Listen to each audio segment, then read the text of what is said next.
We are on. This is the Goffstown Planning Board. This is a regularly scheduled meeting. Today is Thursday, July 7th. We have a very heavy agenda tonight. Before we get going on anything, I'm going to ask everybody in the room to identify themselves, and I'm going to then call out the people who I understand to be online, who are either members or staff, to identify themselves.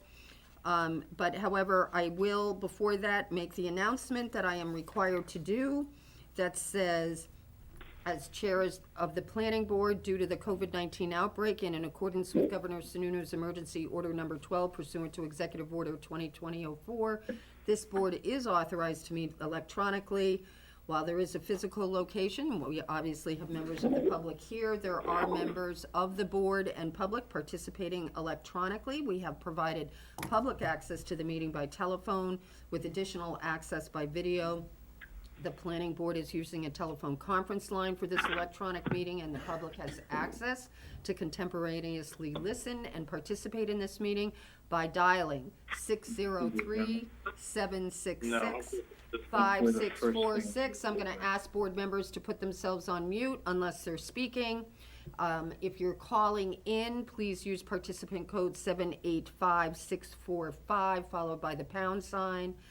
We have given notice of this meeting and the ability to access it electronically, and we do have a mechanism for you to contact us if there's a problem with your electronic access. Please dial 660-5000. If we learn that there is difficulty with the public accessing this meeting electronically, we will adjourn this meeting, continuing it to a date certain. Please note that all votes during this meeting will be done by roll call. And we start by doing what I said we were going to do a few minutes ago, by taking roll call attendance. I'm asking everybody to please state their first and last name, and whether anybody is in the room with them, which people tell me is required by the right to know law, and I still don't get it, but we do it anyways. So having said that, my name is Barbara Griffin. I'm chair of the planning board. Tim, why don't we go around the table like... Tim Redmond. David Pierce, I'm an alternate member. Patty Gale, staff. Gayla Breck, alternate and recording secretary. Thank you. And online we have Phil. Philip Devanza, I'm alone.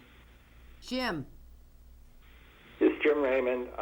My wife will wander through occasionally. I think the right to know law also requires that those on the phone disclose if they're wearing shorts and sandals, but we'll pass on that. Yeah. Well, I don't want to know. Peter. I'm here by myself. What's your last name, Peter? Pete Bobby, you've known me for a long time. It's George Jansen. And are you the selectman's rep? Yes, I am. It's been so long since Thanks for I've seen you, Peter. I'm not sure. I wanted to make sure it was you. Thank you, but I look forward to seeing you soon. Karen. Karen Hughes, and thank goodness I'm alone. It's been quite a day. All right. Sarah? Sarah Verdi, town engineer. My dog's behaving right now. Thank you. And is the new baby tucked away? Yes, my husband is putting her to bed right now. All right. I was looking forward to her comments, but we'll wait for next meeting. Joanne? Joanne Duffy, Planning and Economic Development Director. Thank you. And I'm alone.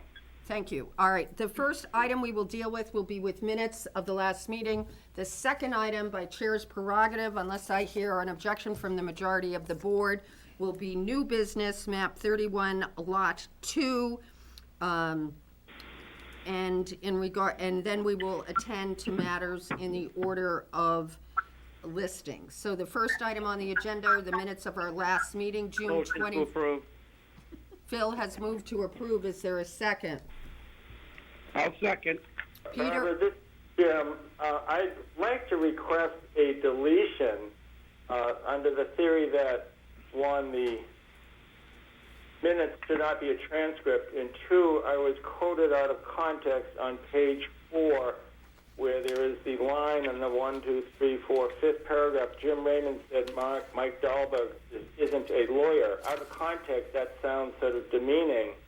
That was to respond to Karen's reference to Mike as the attorney for the applicant. He's not. In fact, I think I complimented him that he was not an attorney. To his credit, he was very good at what he did. And I think that sentence alone is a mischaracterization and puts Mike in a different light, and I would therefore request it be deleted from the minutes. What page are you on, Jim? I can't find it. Page 14. Oh, 14. I thought you said 4. No, Did say 14. 1, 2, 3, 4, fifth line down, first sentence. Yeah. My exact words were, to his credit, Mike is not an attorney, in reference to Karen's. He didn't waste the flower of his youth learning what you and I learned, and he does very well at what he does. Board members, any comment on Jim's request? Otherwise, I will take the motion in the second as approving that change. Tim? I'd like to also make a correction, page 18, second paragraph from the bottom. Last sentence. I'd like to strike the word move and make and replace consider making, which is what I actually said. And that's reflected on the next page where it is restated again by the minute taker. Okay. So with those two changes, if I don't hear anything from any board members, I am going to understand that the person who moved and the second, who Gail has recorded, agree to those changes. I'm seeing nothing, so seeing no hands and hearing no comments, I'm going to call the roll. We are missing Kimberly Pete, and David will have you be voting member. Phil? I'm calling for a vote on approval of the minutes. Phil? Yes. Jim? Yes. Peter? Yes. Karen?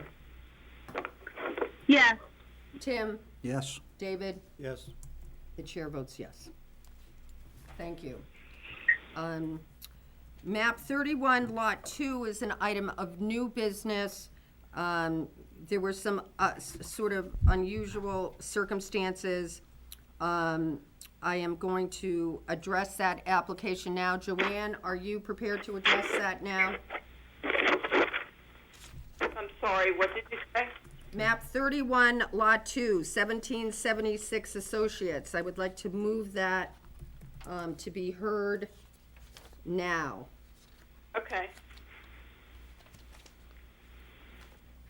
I'm just shuffling my papers here, 1 second. Barbara, can you tell us what page in the packet that In is the on? packet you were mailed, that will be page 29. If you were looking at the chair's agenda, it is the second to the last page, top of the page. Patty, you need to get page numbers on this. On these, I have them. This Oh, is you it. mean your chairs? Yeah. That's your cheat sheet. Yeah, it's everybody. All right. Map 31, Lot 2 is a completeness review conditional use permit application of 1776 Associates, Inc., applicant owners for a proposal to convert an existing 4-unit commercial office building into a 2-unit commercial office building with 2 apartments on the upper floor. This proposal will remove 2 of the existing office units and replace them with 2 apartments. No additions or exterior changes are proposed. This is located at 152 Mast Road. It is zoned commercial. For those people who might be wondering where this is the building next to Park Street or Park Ave, which is the access from the high school onto Mast Road. And so I can annoy you, having become someone who's lived in this town for many years, I will refer to the lot as where the old Antioch Shoe Building was. And that is the lot we are talking about. Joanne, you want to tell us what we're looking at? The same thing just went through my mind. Okay, so we are looking at a conversion, as you stated previously, the owner would like to take away the office use and add 2 apartments to the second story. This is an allowed use by conditional use permit in the commercial zone. So the applicant has applied for a conditional use permit. On page 30 is the list of criteria. The applicant has also supplied a letter explaining what he would like do. So We ran it- Joanne, is this application complete? Yes, it is. And is there any regional impact? No, there isn't. So I'd we're- like to make a motion to Tim. find that this application is complete and ready for review, and there's no regional impact. Is there a second? Yes, I'll second. I'll second. David has seconded. I'm going to call for a vote. Again, these take longer. They've got to be by roll call. Phil? Yes. Jim? Yes. Peter? Yeah. Karen? Yes. Tim? Yes. David? Yes. The chair votes yes. Thank you, Joanne. Continue. So the criteria for the conditional use permit is listed on page 30. We did run this by all of the departments, and the fire department had some, I wouldn't say concerns. They had some fire regulations that the applicant must meet prior to obtaining a CO, and he will get together with the fire department as part of his building permit application, and that is the only condition that we have added on to this application. And so what are you recommending as to this application?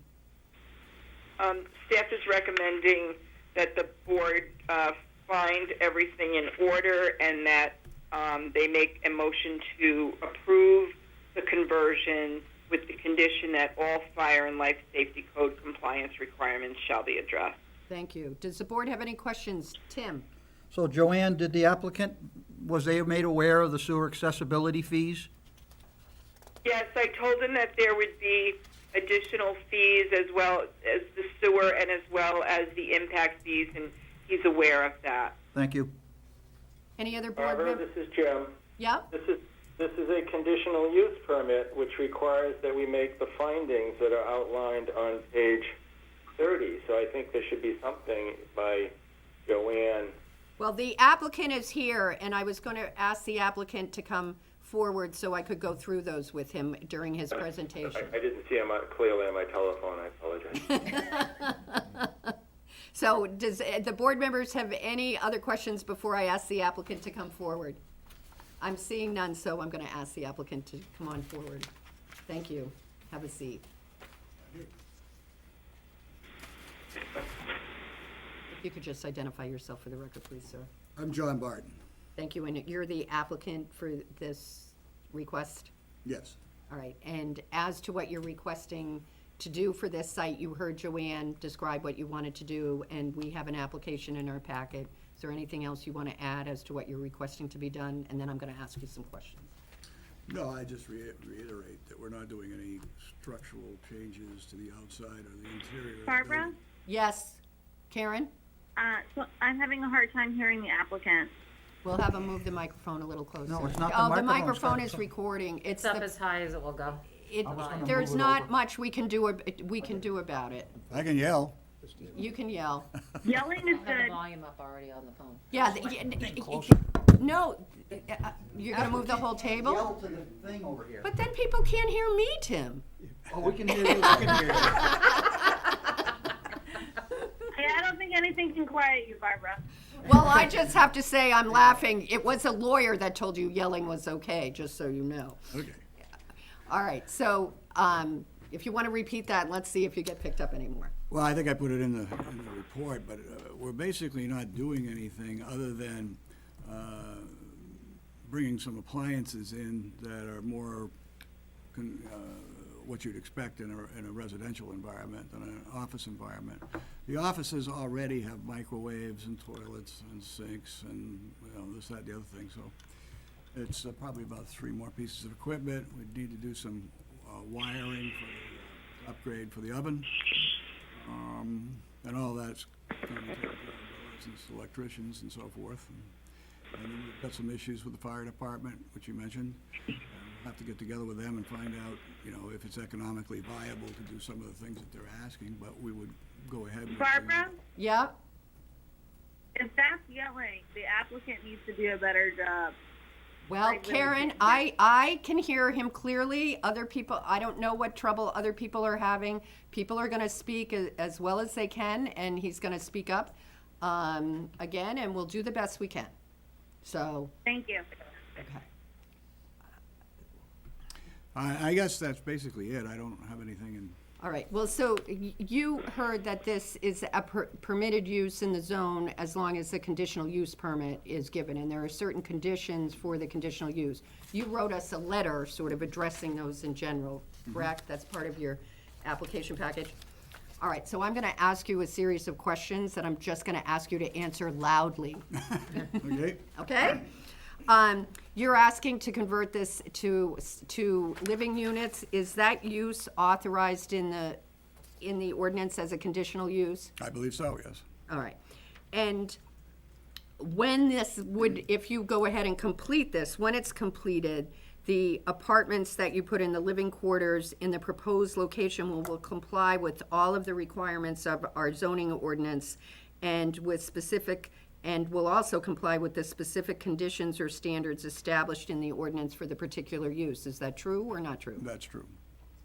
That's true. When this is completed, the use that you are proposing will be compatible with the neighbor and with adjoining or abutting uses in the area in which it is to be located. Yes. And you said, are there going to be any changes to the exterior? No changes to the exterior and no changes to the interior. All right, well, there'll be, and the parking lot is going to remain the same? Yes, it is. All right. Another question that we have for conditional use permits is whether or not the use will have a substantial adverse impact on vehicular or pedestrian safety. Is this going to cause a major change in traffic flow that might create an unsafe condition? No, it won't change anything in a major way. If anything, it would probably reduce the traffic because you've got offices now with customers coming and going, and you wouldn't have that. And you'd probably have office hours different from dwelling use. In other words, somebody works 8 to 5, somebody gets home at 5. You know? All right. And then, as to the use that we're proposing, it will not have a substantial adverse impact on the appearance and visual quality of the surrounding neighborhood. In evaluating visual impact, the planning board may consider architectural and design elements. As to those things, is anything changing? No. All right. And then the last question we ask in considering a conditional use permit is whether or not the use will adequately be serviced adequately by necessary public utilities and by community facilities and services of a sufficient capacity to ensure the proper operation of the proposed use. Absolutely. So the utilities are currently there, is that correct? Yes, they are. And you understand that the sewer access will change as a result of commercial to residential? Yeah, as a matter of fact, we brought the sewer up that road when we originally built the building. All right. Questions from planning board members? Tim? So Joanne, can you hear me? Yes. Did you do parking calculations for this change of use, and does it comply with our parking regulations? Yes, it does. Thank you. Any other questions from board members? Is there a, Go ahead, Jim. impact fee associated with changing from a commercial to a residential use? Yes. I would Yes, say, there is. That's calculated. Is that we need to approve that, or is this self-imposing? That would get assessed at the time of building permit, and then he would need to pay that prior to the certificate of occupancy. Thank you. other questions from board members? Thank you. At this time, I'm going to open this up for public comment. This is a hearing on a conditional use permit to convert a 4-unit commercial office building to a 2-unit commercial office building with 2 apartments on the upper floor. This is map 31, lot 2. Are there any members of the public present in this room that would like to make a comment on this application? I'm seeing none. Are there any members of the public online that would like to make a comment on this application? If you are online, dial *9 and you will be recognized to speak. Patty, are you seeing anybody? Not yet, but it takes a minute sometimes. So there are butters for this on. Well, I figured there were, so I want to know, is Yep, let me unmute, there's one. There's an abutter just flagged it. It's the MCS. If you can state your name. Hi, whoever called in that we're seeing the identification code as MCS, if you could state your name, we'd look forward to hearing from you. Yeah, I was waiting for you to unmute me, but it's You're Sean unmuted. and Mary Collins. I didn't hear. John and Mary Collins? Sean. Sean, thank you. Yep. And We've got, this is new to us. We just bought the house next door to this property, 148 South Mass Street. And this was kind of a shocker that that business is going to change to an apartment complex, because that's why we moved out of Manchester. So basically what I see so far, I'm just going to get a lawyer and we'll work it that way. okay, thank you for your comment. Thank you. Is there any other member of the public that wants to make a comment in regards to this application map 31 lot 2? You seeing any? I'll give it another minute. No, I have to scroll. But there isn't. They were the only ones. All right, at this time, I'm going to close the public hearing.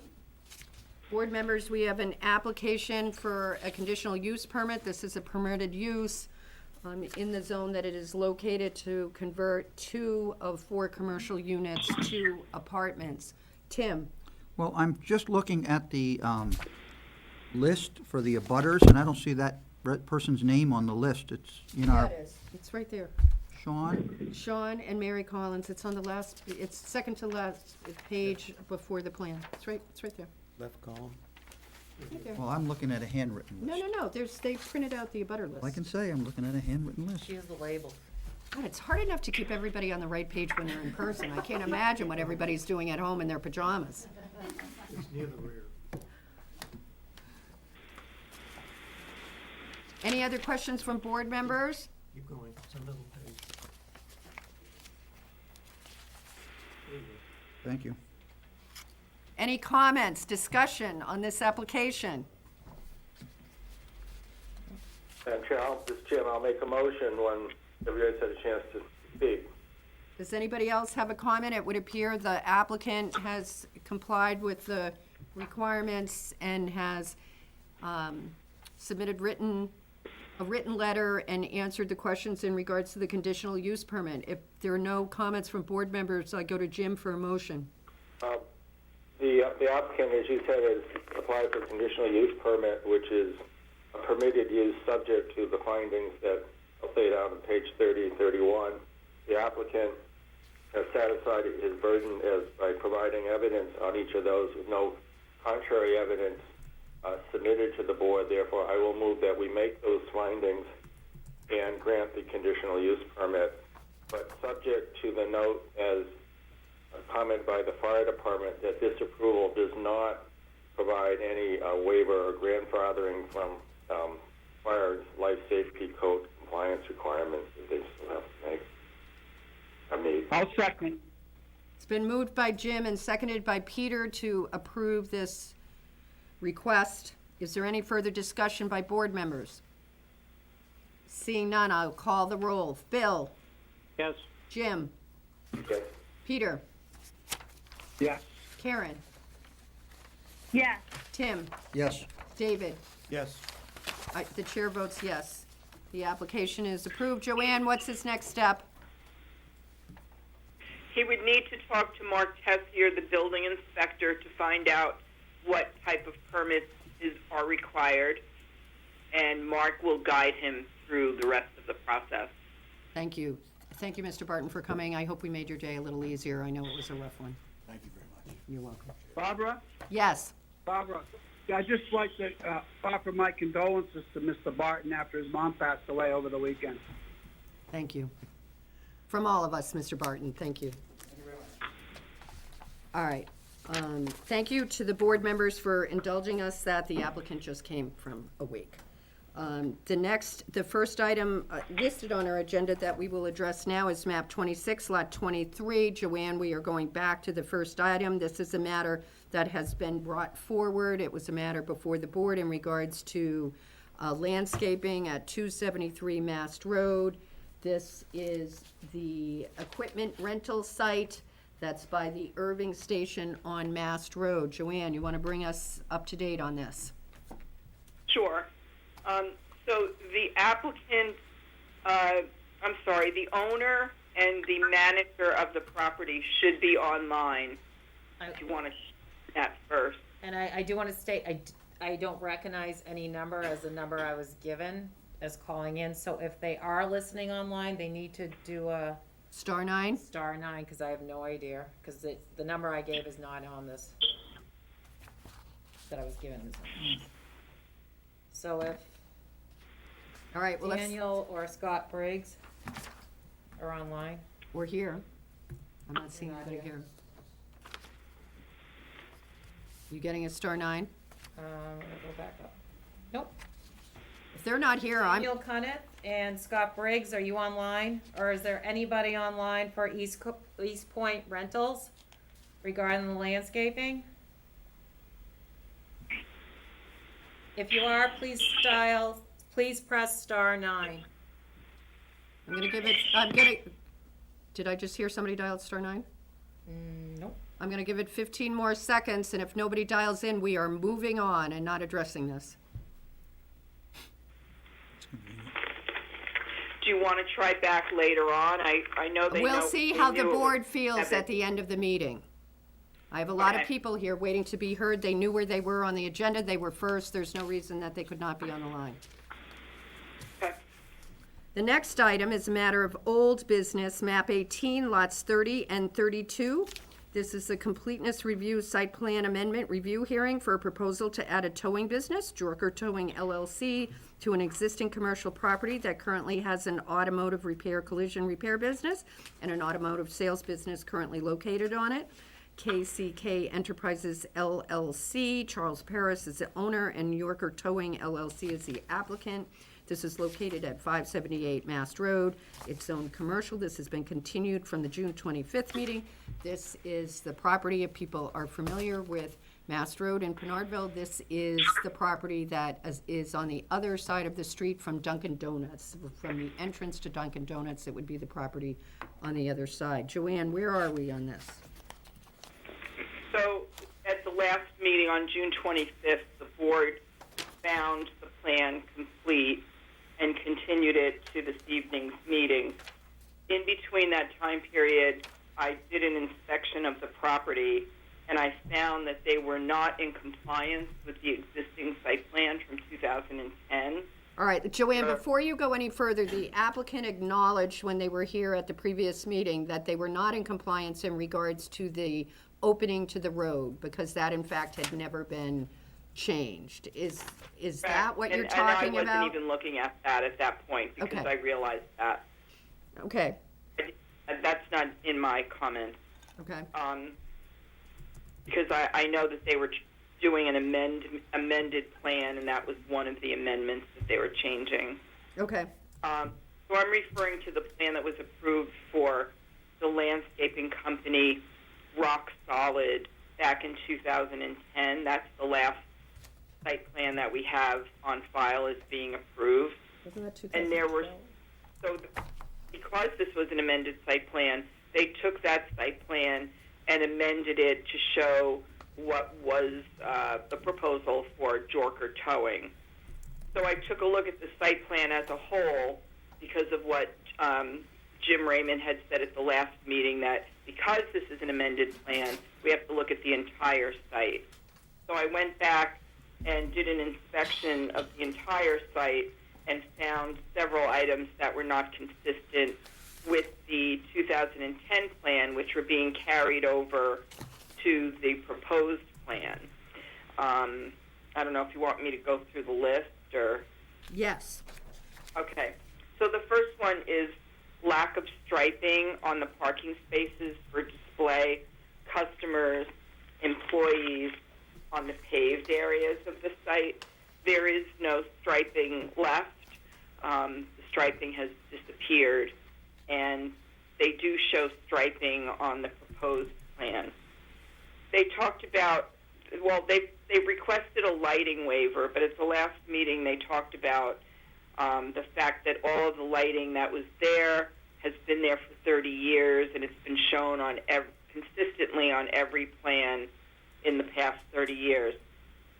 There is a pole light in sort of near the center of the property, and that was shown on the plan. However, there have been building lights added that were not shown on the plan, and they're now shown on the proposed plan, so that would be a change to what had previously been there. I did a thorough inspection of the stockade fence. Right after I had been there that weekend, which was last weekend, 4th of July weekend, we had that rainstorm, and a portion of one of the panel, or actually the whole panel, fell down onto the next door neighbor's property. The fence is in very poor condition. What's happened to most of the posts into the ground, they have rotted. So the fence, from what I've been told, the fence has been there for over 30 years. And it's actually rotted now into the ground, so it's not really holding the fence up. You can lean on it ever so slightly and pretty much just push the fence right over. There are other sections of the fence that have holes in them that you could see right through. And this is abutting residential homes, this fence that I'm speaking of. It's in really, really poor condition, and my recommendation would be to replace the stockade fence, not repair it. The next one is the 2 junk cars that have been talked about at the last meeting that are currently located on Lot 32 that have been referred to as antique cars. I don't agree with that statement, and I'm not going to get into that now, but my recommendation is that that area of the lot was not designated as storage for cars of any sort, whether they are junk cars or not. And I think they need to be either moved off-site or moved to another location closer to the auto body site and out of sight from the residence. There's also 2 existing storage trailers that have been there for quite a while between the the auto body building and the building next to it, which is currently vacant, that had been a bike shop for a while. Those storage trailers are sitting right on into the property lines.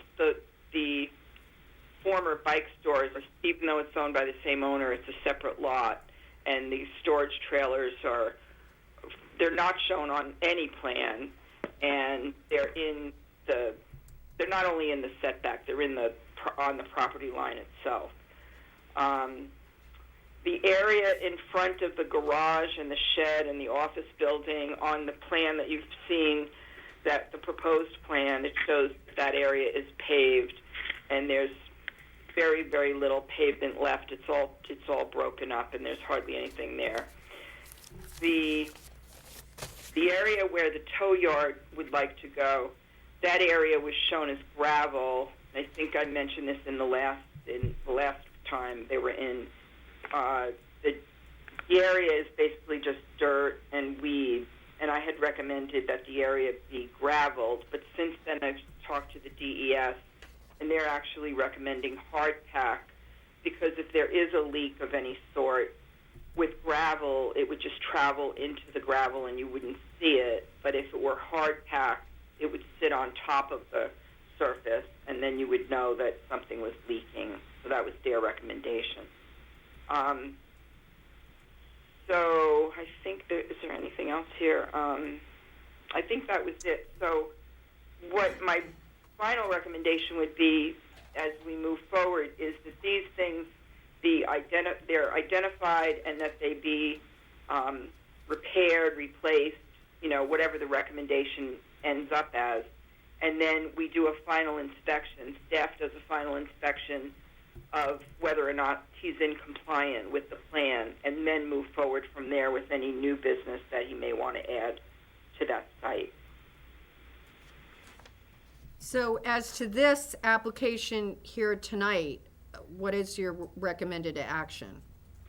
So there's basically three options. Since you found the plan complete on the 22nd, 65 days would bring you to August 29th. If the applicant would like to waive the 65-day clock, then the plan could be tabled to a date uncertain, and once he's taken care of these issues, he could then get back onto the agenda. If he chooses not to agree to extend the 65-day clock, you could continue this to August 27th, which would be 2 days prior to the 65-day deadline, but everything would have to be in order and ready to go on that date unless he then asked for a continuance, or you could deny the plan. You don't have a second meeting in August. And we don't have it, we generally only have one meeting in August, so it would need to be Correct. the first, For what that date is. but it would be the first meeting in August. Okay. The 13th. 13th, Patty tells me. So that would have to be changed to the 13th then from the 27th. All right, and did the applicant owner get these comments that we received? Yes, everyone received them, and I haven't heard back from anyone about the comments.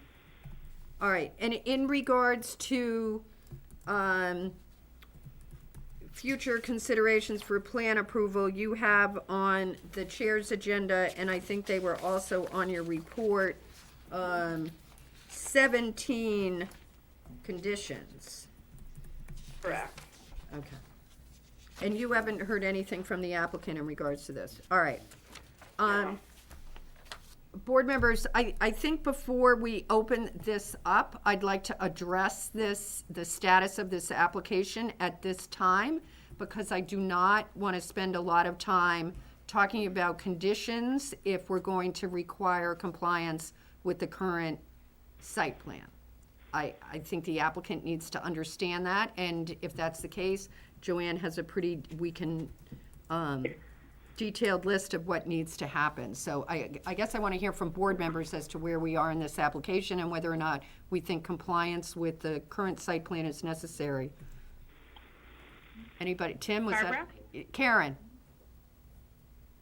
I want compliance with the current site plan before we move forward on this. Okay, anybody else? Barbara, this is Jim. Under the statute, our options are to approve with conditions, or disapprove. An applicant, in theory, could file an application to show the new features they want, but we still require compliance with the old. The question is, what is our remedy? One is to revoke site plan approval, the prior site plan approval, which I'm prepared to do, or we continue with the condition that all these be met. I'm not sure that we have statutory authority to say we're not going to act on it until things are remedied. Well, no, I thank you for correcting that. I think what I would like to do, though, is give some clear direction as to what the board is intending to do on this, so that we're not back here with an application that people might be surprised at the outcome would be. Well, this is Jim Still. I think if we create a consensus that we're not going to approve this unless the site is brought into compliance, then we can figure out how to get there. There are a few different routes. I think we first need to establish we're not going to move forward with this and just approve this amendment without everything else being brought into compliance. All right, well, Karen has indicated that she would like the site to be in compliance before moving forward, before approving an amended site plan. I agree with that position. I'm going to poll board members for their position on that, so we have some consensus as to how to move forward tonight. Phil? I have a difficulty reviewing a site, a request for an amendment for a site plan that's not in compliance. Okay, that sounds like you'd like things in compliance. Correct. Jim, do you have a position? I agree. Peter? I'll agree. Karen has already indicated. Tim? I agree. David? I agree with the existing condition. I agree existing conditions need to be addressed in regards to the site plan that is approved. Having said that, board members, how would you prefer to proceed? Jim, I'm going to turn it over to you. I know you're here, Mike. Suggest that, we can deny this right now. I don't want to prolong the agony, or we can continue it for, however long, and for the applicant to come back in with a proposal. I'm hesitant just to deny without hearing that. On the other hand, I guess our history with this site doesn't encourage us to think that anything's going to change. All right, so the applicant representative, Mike Dahlberg, is here. Is Mr. Paris here? Oh, he is here. I can't see, you're far away and everybody has masks on. Having said that, I have a consensus of the board that the site needs to be brought into compliance. And I think my preference would be to hear from the applicant as to their position on that only. So then the board can then make a determination as to how to proceed. So with that, I'm going to ask Mr. Dahlberg and Mr. Paris to come up. Actually, we have Attorney Panciaco with us representing Mr. Paris. Oh, okay, I didn't recognize you either out there. It's that mask.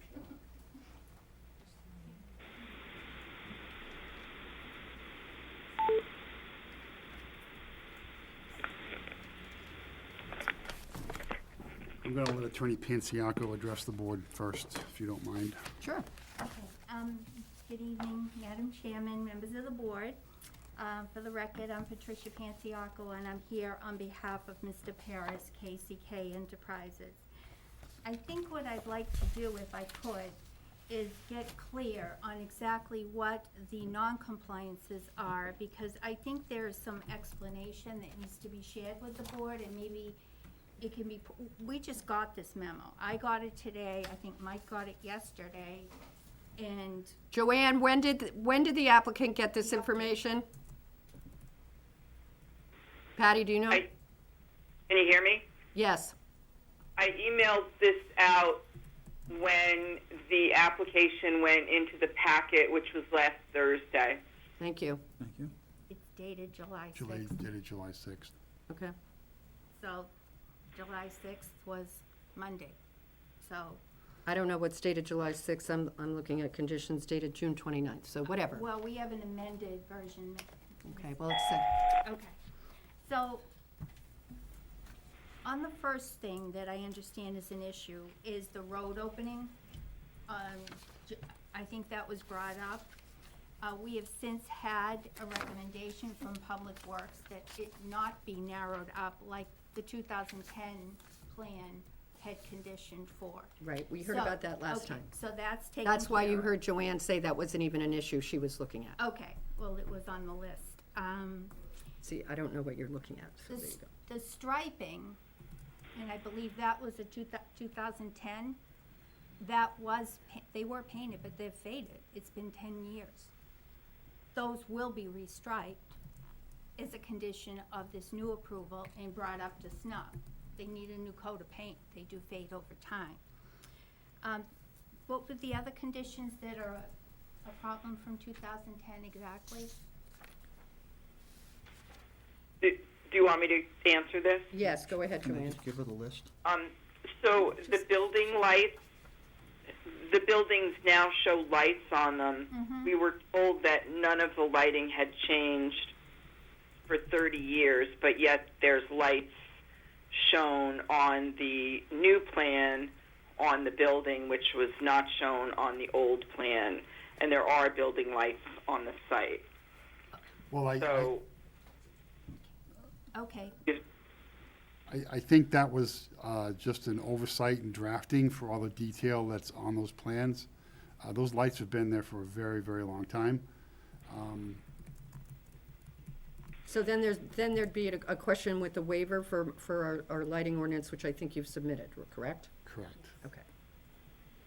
Okay, so that is on there and that's accurate, the lighting plan. So, and the next one, if I could ask? The fencing? The fencing. I don't think that was a condition of approval. The fence was there before the 2010 site plan. If that's a maintenance issue that Mr. Paris needs to address, then, the board can bring him into compliance, but that wasn't a condition of approval that he put that fence up. That was existing. His dad put that fence up. There is a requirement in our. Well, that may be Can you hear? That may be true, that there's a requirement in your ordinance, but it was a condition, it was not a condition of the 2010 site plan. The fence was in place in 2010. No, there was a notation on the plan saying that it had to be maintained. It says here, existing 6-foot stockade fence to be repaired where necessary, and that hasn't been taking place. The fence falls down, and a 2x4 goes up to help keep it up there. That's not really repairing it. The fence is beyond repair the way it stands right now. We respectfully disagree with that assessment. There are certain sections that have some rot and some rotted posts, but that characterization as the entire fence being rotten and falling down is not true. And if Mr. Paris needs to make repairs, well, then he needs to make repairs. But it wasn't a condition of approval. And how do we know that he didn't repair the fence in 2010 in compliance with the plan? But if it's on the plan, it means he needs to continue to maintain that. But that's not a And reason, that has not that's not a happened. reason to suggest that this plan be denied and put out 65 days. It's a maintenance issue. It is a maintenance issue, and we also have a challenge with one of the abutters on the other side of the fence. Not that they've done anything wrong, but the earth surface, if we have photographs here I can give these to Patty, and you can keep those, Patty. It shows that on the other side of the fence, the earth has been piled up higher above the bottom of the pickets of the fence.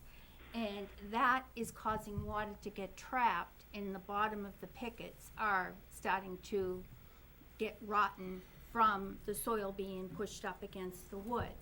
Now, I've had a long discussion with Mr. Paris about this today, and I've encouraged him to speak to his neighbor, and he wasn't able to reach with him, but he's willing to work this out, although somebody's soil against the fence is sort of something that they have to work out outside the planning board, because it's kind of a civil matter that's causing damage to the fence. But that needs to be addressed.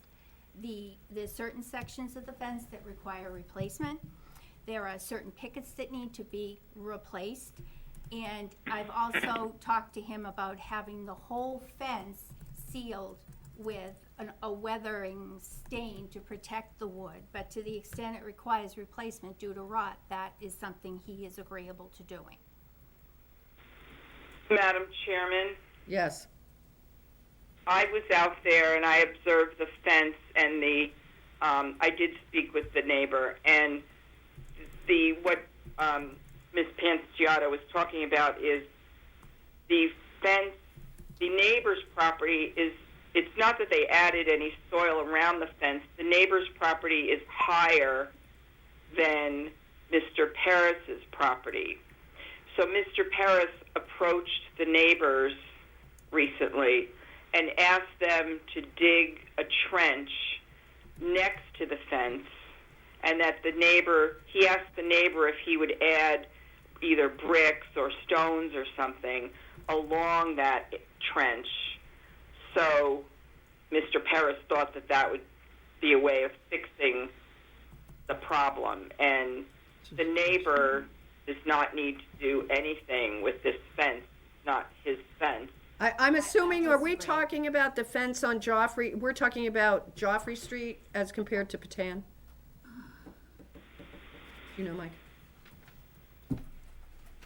We're talking about the fence, I believe, that goes around the abutter by the name of Therian, I believe. Is that their name? Yeah, that's Joffrey, okay. Okay.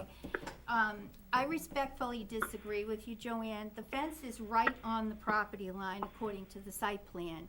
And Mr. Paris cannot go in and do anything to remedy this problem. He would be trespassing. So, Unless he asked the neighbor for permission, but in this case, he told Mr. Therian that he would need to do the repair and he would need to pay half the cost. Okay, all right. Let's just stay on it. So now we have an issue with a claim that an abutter is actually causing problems to Mr. Paris's fence. That's what I'm hearing. no, that's not. Yeah, that's what you exactly- said. The no, neighbor was piling up dirt and it was causing a drainage issue. It's elevated and against the fence. So the And neighbor is not piling soil up against the fence. It's elevated. How Okay, it well, got there, that's a lot different. how it got there, I don't know, but we can't go in there without I wrote it down. All right. cooperation. Okay, so I Madam Chair, think, it's funny that you would bring this up, because I just wrote down a butter piling soil, which is what Attorney Panciato said. And I write these things down, I've got 15 years of these This books. is what I've been told. Well, all right, so we well, got a now- lot of now people. it's- However, All right, it's we've there. got a lot of people being told things. Let's Now go this is through like the a hearsay conditions. testimony. All right, this is, okay. So now we're gonna go through, we're going through the site plan issues that have come up. So the fencing is clearly one. You've said it's a maintenance issue. To the extent there's maintenance, that's not a reason to deny or not address this plan. The next thing is the junk cars. Well, these are the antique cars, and I wasn't here at the last meeting, but I understood that the antique cars could stay. And according to Nancy Larson, she provided a copy of an ordinance here that allows for parked and storage of unregistered vehicles, and in any district, not more than 2. It's permitted under the ordinance. Joanne, you wanna address this, please? Yes.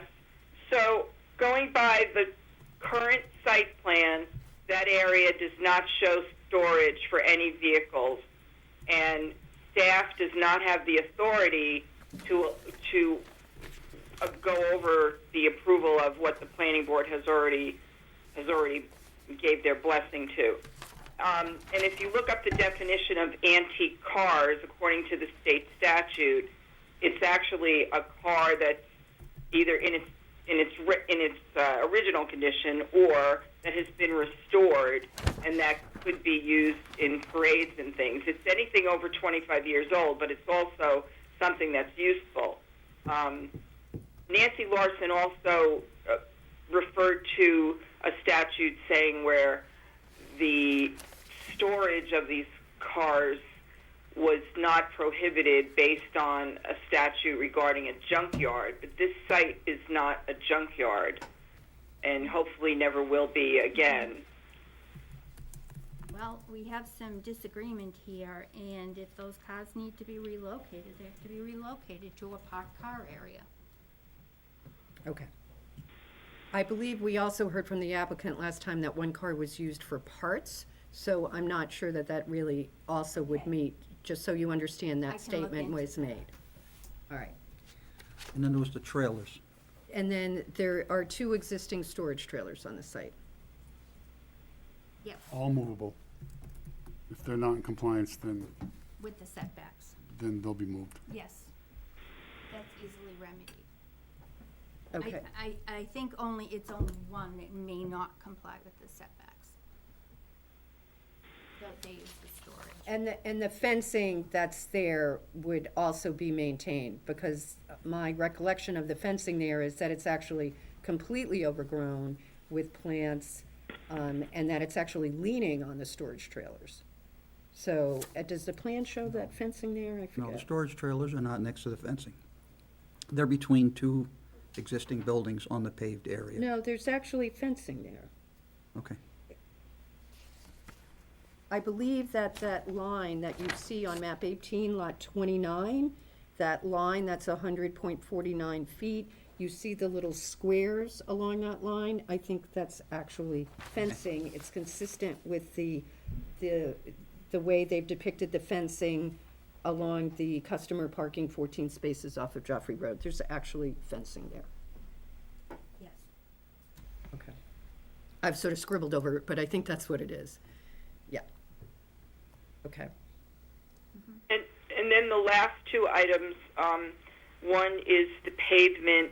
It shows on the proposed plan that there's existing pavement in front of those buildings, the shed, the garage, and the office building, which is not there, and the covering of the tow lot itself. Right now it's just bare dirt. I believe Joanne said that in her inspection that there's pavement there, but that it's broken up. So there is pavement there. Very little left. It's completely broken apart. Well, I think we're doing semantics here. There's pavement there. It may not be, the best condition, but there's pavement there. It's shown. If he has to fix it, then he has to fix it. But is that really a board issue? It's on the plan My that we're looking at. recommendation still stands that these items be taken care of before this moves further on. These can all be conditions of approval for occupancy for Joker Towing. Yes. Why are we gonna hold these people up from starting their business and getting this done for some broken pavement and a couple of fence posts that need to be replaced? And Tim. some striping. I sat here when we approved this plan in 2010, and we had assurances from Mr. Paris and from the Rock Solid Landscape Company that all this was going to be taken care of as part of a site plan approval. All what, Tim? The driveway entrance being shrunk down, the fence condition being taken care of, the striping in the parking lot was all part of the 2010 plan. The stripe, The only thing that wasn't done was narrowing up the entrance, which has been a long-standing back and forth between Mr. Paris and the town. Everything else was done, Tim. we must have had a recommendation from DPW at the time to do that, because the planning board would never have recommended to shrink the entrance. We don't make those types of recommendations. I'm certain DPW recommended that that be shrunk. Now we have DPW reversing their position and saying that it's not a problem, that, it could go the way it is. And I don't know why that would change. If they had safety in mind for pedestrians crossing an entrance coming from one sidewalk to the center sidewalk to the other side, I would have thought that would have been the reason they would have requested that. However, now they have a different position, which I don't really understand why. The problem I'm having is that this plan has had issues going back to the original application and the original approval. And now that we want to do something different on this site, now it's, well, we want to do an amended plan and we want to change things around because it's easier, or somebody else changed their opinion. I really wish this all would have been taken care of way back when this was approved, and we wouldn't even be having this discussion tonight.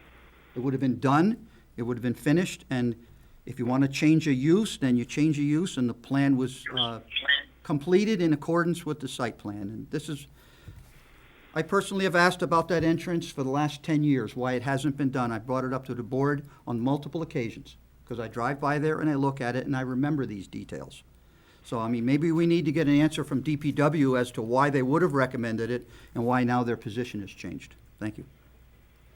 Anybody else on the board have a comment? I've got members of the public here on this application. We need to make a decision as to how to go forward. It's unfortunate that we didn't hear from the applicant before the meeting tonight, because they got notice along with other applicants before the board tonight at the same time that we have heard from.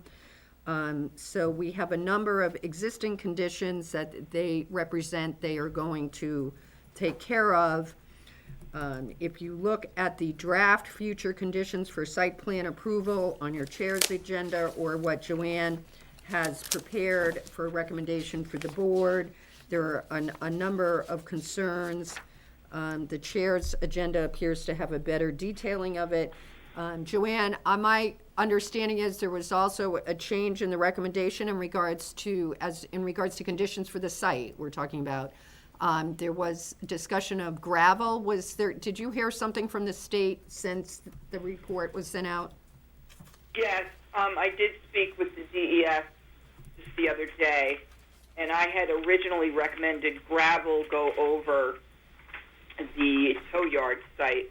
However, spoke with the DES, suggested that it actually be hard pack, whatever they call it, hard pack.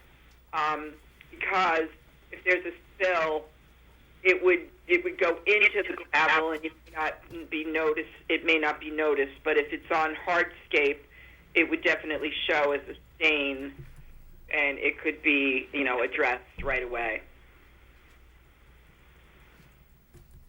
All right, board members, I'd like to get a consensus of how you want to proceed with this.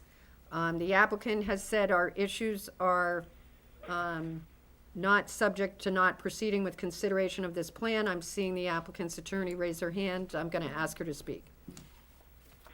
Just to recap, Madam Chairman, this property, and I'm going to have Mr. Perez address the issue about the width of the driveway cut in a moment. But this property has been actively and under the same uses that we now see today for a very long time. Before Mr. Perez's father bought this property, it was a heating oil company. Mr. Perez's father bought it in 1970. He then used it as a towing company, and then in other automobile-related operations. Now, over the years, it's gone from landscaping companies that they pile a lot of stuff and store it to use in their work, and then it's gone back to car sales or other car-related type operations. But generally speaking, this property's been here since probably 1960 in its present configuration. So it's been there. This is really not a big change. It is what it is. It's a very limited site.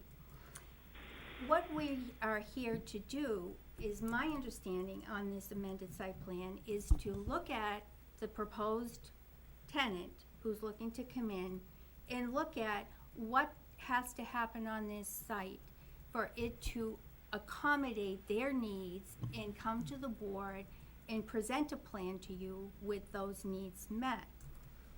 And I guess I'm kind of stunned by a lot of the items that were listed in this memo when I read it, because a lot of it is looking to impose brand new standards on an old site that's really borders, if it isn't already, a non-conforming use.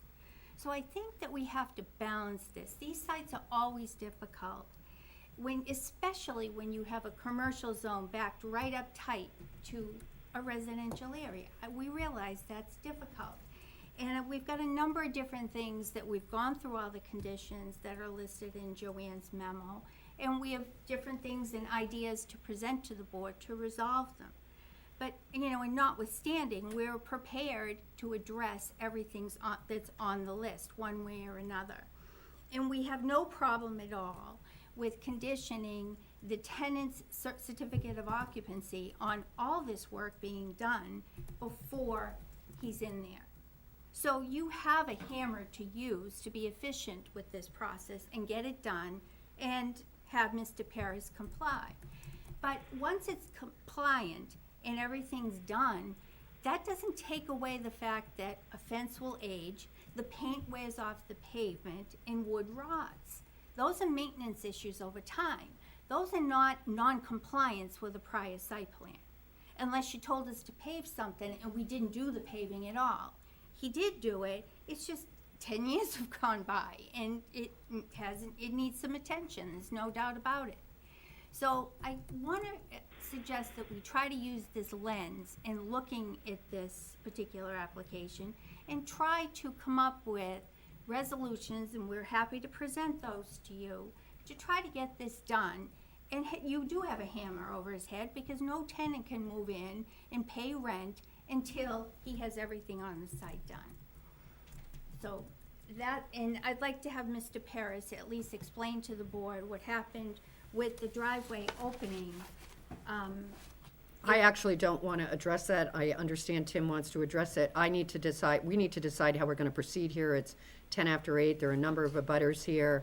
The DPW is okay with the size of the opening today.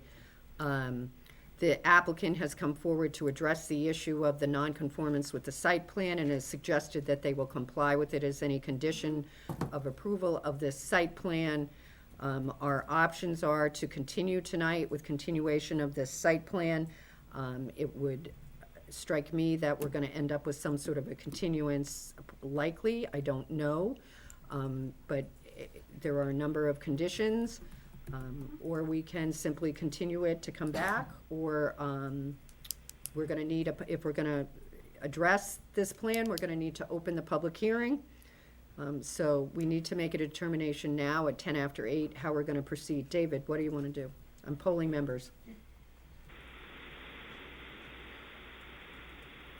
If the position, as I understand you explaining it, we can rigidly uphold the 2010 plans, that they should be properly enforced before we go forward. Is that correct? That's one option? That is one consideration, whether that's really an option in regards, but I think the plan is before us. We need to deal with it one way or another. And the other option is to take the features from 2010 that we feel haven't been maintained and reinsert them as new conditions. That's essentially what the applicant is talking about. Barbara, Karen, if I may. let me have David finish, please. Sure. Well, like any plan, if we have a list of conditions, then we expect them to be, I have no problem with a new set of conditions that would wrap in old ones that were not pleased that they were properly enforced and maintained, and then wrap them in with the new ones. Karen. Barbara, I have a problem with wrapping in new conditions into a new plan, because the old conditions weren't complied with. So there's no guarantee that the new conditions will be either. So I'm of the position that until the previous conditions were complied with, that we don't move forward on this application. All right, Tim. I think we should move forward on the application and let the applicant bring forth their remedies to try to keep things moving and not send them back to square one. Phil. I find it interesting that the owner's attorney brought up the point that this is a commercial property that abuts a residential, and that sharp distinction between the two, and that is one of the issues. The issue is the fence. Well, the owner has owned this property, from my understanding, what said 70s or the 80s, and we're looking at a 30-year-old fence. As the attorney brought up, that fence, that border between the residential and that commercial, is a very, very key factor. And if you're going to try to do maintenance on a 30-year-old fence, I have a difficulty going forward with a plan that's the way it's not in compliance. I just have a problem with that. Jim. Two things. One, the applicant has suggested to its representatives that if it installs the required feature initially, there's no obligation to maintain. I solidly reject that. There's an implication that in any approval that those be maintained. So that's not a good excuse. But we are a board of authority only is granted by the statute. And our remedies are, one, revoke site plan approval, as we are doing on another property, or two, approve or disapprove or approve with conditions and application before us. I do not think we have the authority to refuse to go forward with the application simply because it's not in compliance. So our choices are continue this and meanwhile revoke the current site plan, which means they'd have to come in with a new one, or continue forward and impose conditions which can include bringing it into compliance with our site plan. I'd be in favor of that action under the theory that may be a bigger way, or a better way to bring this property into compliance. To the extent we do anything, I think the applicant seems to have a different view on its maintenance obligation. I think any approval has to be conditioned on maintaining, perhaps with some inspection schedule and a certification on an ongoing basis. Peter?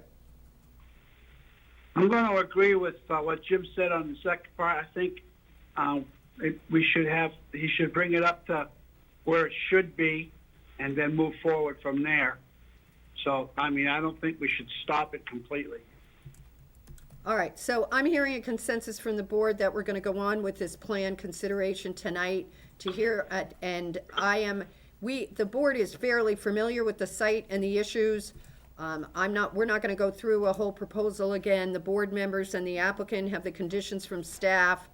I would like to hear directly from the applicant right now, their proposal as to the conditions and how they are going to remedy them.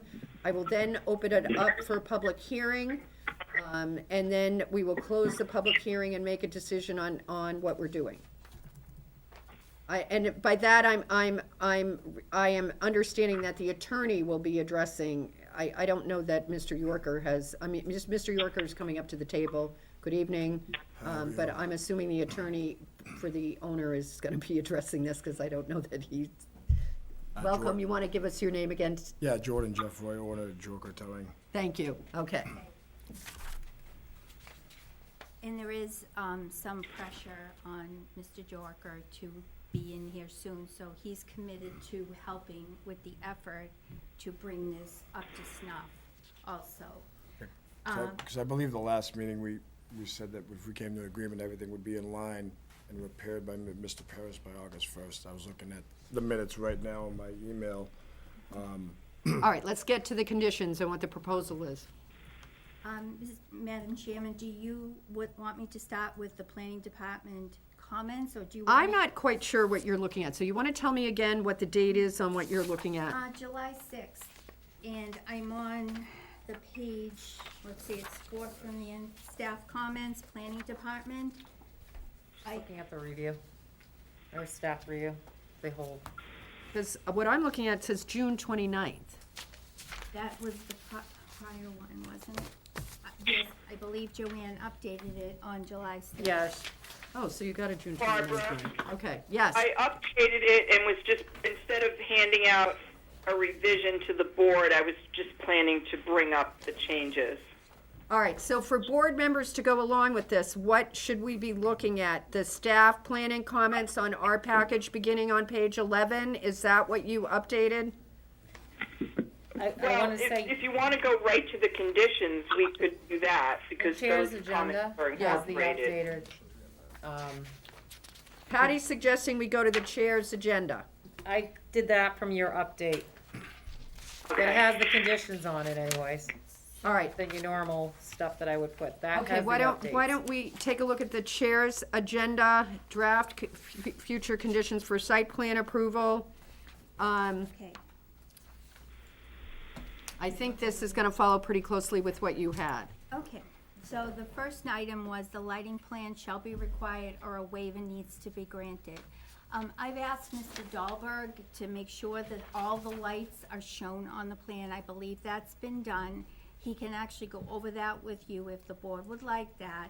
But a new plan for a new lighting plan, we have a waiver that's before the board for that. The second one, install the chain link privacy slats. Yep. That had no That- problem. That's no problem. We can go down to any hardware store, Home Depot, and pick those up on site. Maintain a clear route for the gate for the fire department access to vehicles and buildings on the site. Which we have, because there's a clear main lit route. Well, let me ask you about that, and I'm sorry, I'm gonna interrupt, because in board members, I'm hoping to just sort of maybe address, maybe we should go through these and then go back through the, I guess I wanna address these conditions as we can.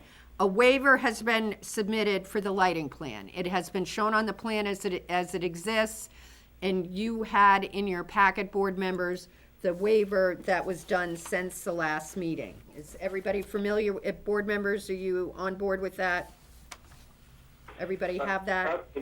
Barbara, are you asking, are we agreeing to it, or are we Discussing it. understanding what they're requesting? We're understanding that they're requesting it. Okay. The chain link privacy fence slats was the second thing. I understood from the last meeting, and it's being represented again today, that they're agreeing to put in the privacy slats. Yes. Maintain a clear route from the gate for fire department access to vehicles and buildings on site. Yes. Okay, so let me ask you, we're talking about the site needs maintenance. The site has display spaces along Patan Street. And the applicant talked about using the Mast Road entrance because of the size and vehicles. At some point within the last week, I observed 2 rows of cars parked along Patan Street, bumper to bumper, along with cars parked along the existing automobile repair shop. There was some discussion about one business moving out, this business, I don't know. Yes. So when we're talking about, you just said that's no problem, we're gonna maintain a clear route. Well, it looks nice and clear on this route, on this plan, but there are all sorts of vehicles in this path. So happening with the vehicles that are on the site that are parked and outside of the spaces? The existing tenant, Madam Chairman, is leaving the site. And I believe one of the comments that Joanne had on her list was, what were we gonna do there? The original, I think it's 17 vehicles that were approved in that location on a prior site plan, that will remain the same, and that's all that will be there. There will not be 2 rows of vehicles. All right, so. We're in transition mode. If this plan gets approved and you come in for your final permits to occupy this site, when somebody goes down there, vehicles will only be in spaces Yes, that will be marked. yes, and they will be striped. Okay, that's what I meant. All the parking spots, I mean, usually, I want to keep at least a good amount of space just for, fire, police, just so if there is parking there, God forbid there is an emergency, we have that available space. I'm not for sure the emergency parking, services. the area that you're in is the parking issue, Mr. Joker. I'm talking about the other site. Yeah, that's what I'm talking about, yeah. Okay, and the- all right. The parking spots along Patan Street, just to have that available space for emergency services if necessary. Yes. All right. We're willing to. The next comment is fire extinguishers. Are we following along the same thing, everybody? Yep. Joanne, is there any requirement for fire extinguishers to be on a plan? This is No. just a condition, right? Yes, that's something. Muted myself, sorry. That's something that it's taken care of through the fire inspection before they open. As the next one, which is vehicles shall be 6 feet or more away from combustible buildings. It's just a condition. Yes, and I think in the case of those storage trailers, depending on what they're storing, I believe that requirement also applies. Well, I think that's a different issue, the storage trailers. All right. Are we still following along with the applicant shall adhere to all regulations pertaining to fluid and hazard mitigation? Okay, board Yeah. members, they're saying they agree to that. 7, a spill prevention and countermeasure control plan for the storage facility will be submitted to DPW for review and approval. Yes. Yes? Yes. Sarah, you're okay with that? Yes. What? Yes. Oh, I didn't know whether you said yes or no. I just didn't know what you said. Okay, thank you. All right, the next one, gravel installed for storage of vehicles. So Joanne, you want to go through what, it was Nitpack, I think, that you got a recommendation for. Hard pack. Hard So pack. the word gravel has to be struck. Yes. Strike the word gravel and insert hard pack. All right, so what section of the site are we talking about putting hard pack? The section that the tow company is proposing to occupy? It's gonna have to be. Correct. Okay. Did they agree? Well, if it's a condition, it's a condition. Would that include the severely broken up existing paved surface? And No. have to, No, that's another issue that you would need to add, that area be repaved. So that's the picture of the site. Madam Chair? Yes, Tim? I don't know if we can require them to repave that area. It's not any requirement that we can set. It's private property. If they want to pull the pavement up and put hard pack down, I don't see how we can stop them unless it's a condition of approval. And I don't know how we could defend ourselves on that one, myself.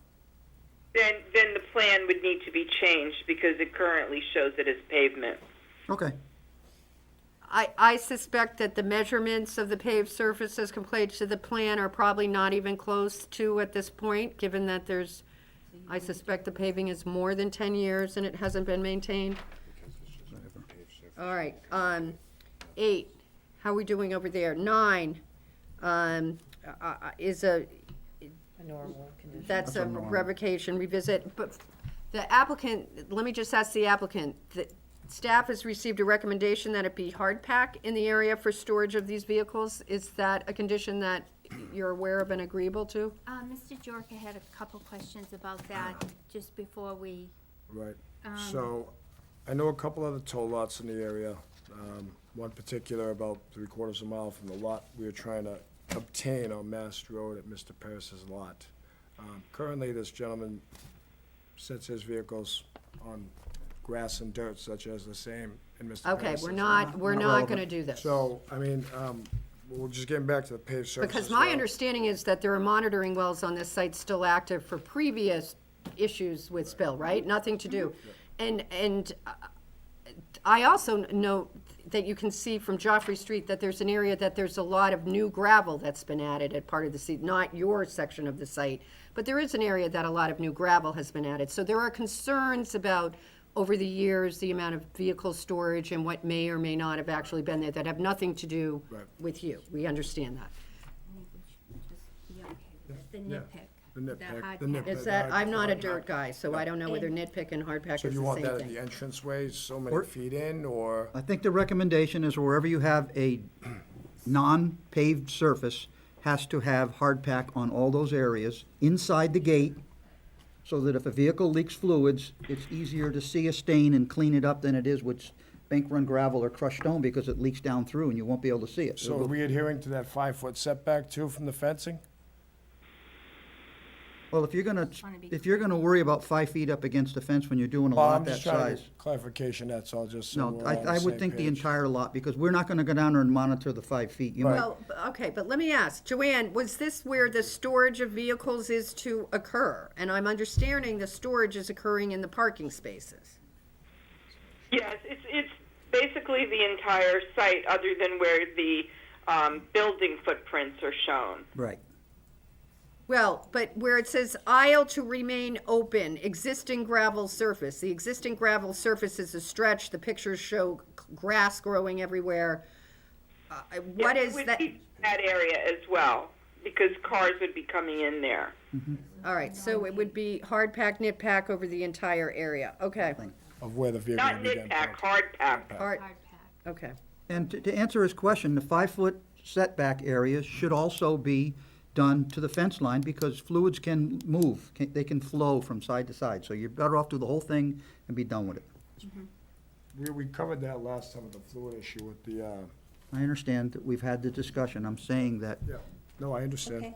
All right. That's fine. Next condition, there shall be no storage of any vehicles or equipment in the 25-35 by 40 section of lot 32 that directly abuts the residential property on the most easterly side. Which number are you on? That's 10. 10. Okay, so this little Okay. corner here, near lot 28 and 27. Sure. I think. What? we'll agree to that. Tim? That's we already- fine. we already Yeah, agreed that anyway. last Except meeting for you the said you site. weren't gonna be using that anyways. Tim? Joanne, at the last meeting, that specific area in number 10 was where the two other vehicles were going to be stored. Are you going to say that even if those vehicles are moved out of there, that area cannot be used for storage? Is that what you're saying? Correct. Thank you. What about for snow removal? By putting snow there? Why can't they be used for I'm just curious. What about snow? Is snow gonna be an issue? Well, that's something we haven't seen on the plan. You're probably going to have to add your snow storage areas, but you don't see them on the plan. So Yeah. you can think about that for the Yeah. next meeting.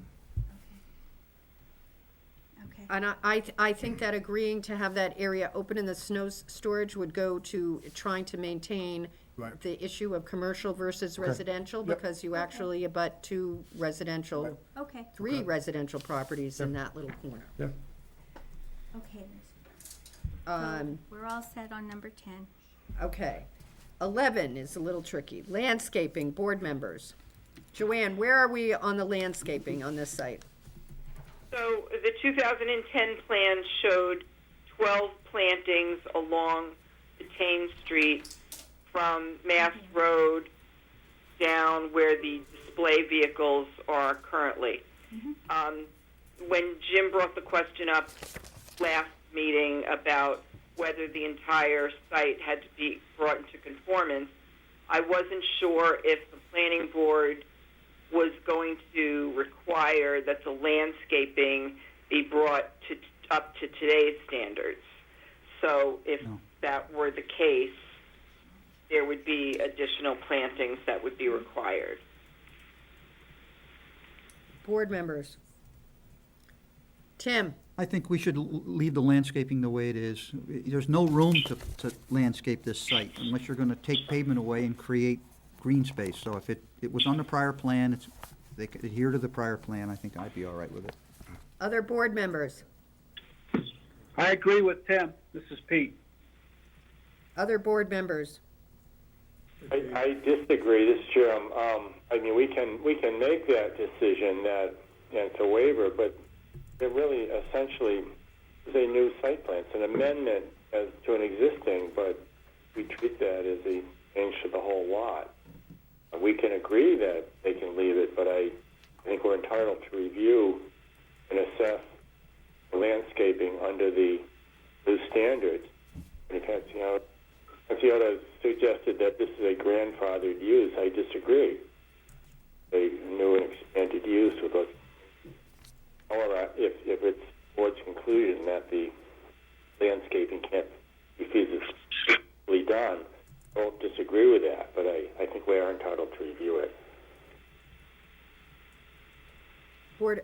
Other board members? No, I think that it should be reviewed.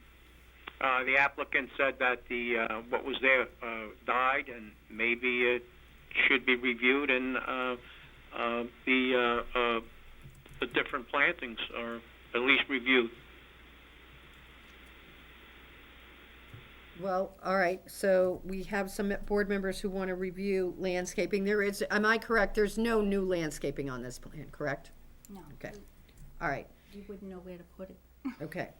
The shed, so moving on, 12, the shed, the office area, and existing a garage will be used for the purpose of office and storage only, and that would also be in compliance with any regulations regarding, there would be no storage of the vehicle related. Fire extinguishers and everything like that too. So 13 is the fence that we have been talking about. Their recommendation is that it be replaced. We've already had our discussion on that. So the applicant is saying it needs to be maintained and portions need to be replaced. Landscaping shall be maintained, whatever it is, at all times. Final approval prior to the issuance of a certificate of occupancy. Yes. 2 storage trailers. They're not shown. I am not the planning director is basically saying, if you agree that they remain, they need to be included on the plan, and a variance will need to be, it's quite clear that a variance would be needed, because as I said, the fence is leaning on them. The applicant, I think, has recommended, it has said that the storage trailers will go away. I thought I heard somebody say that, but let's hear from the board members how you feel about the storage trailers. Tim? So this plan represents that you can drive around the existing automobile repair and auto body garage. That's not the case, because those two storage trailers, there's a overseas container and a trailer that they took the tires off of it, sitting down there side by side in that 10-foot side yard setback lane, which is a paved area. I would think the fire department would have some concerns about not having access around a building for fire prevention, but I guess they didn't mention that? They just looked at the plan. The plan doesn't Okay. show them. All right, well, Other board members? It doesn't show on the plan, Tim, so that's probably why they didn't mention it. okay, well, maybe we Other could, board members? I think the storage trailers need to go. That's my position. David? Remove the trailers. Tim? remove the trailers. Phil? Remove the trailers. Another reason why it's not in compliance. Jim? I agree. Peter?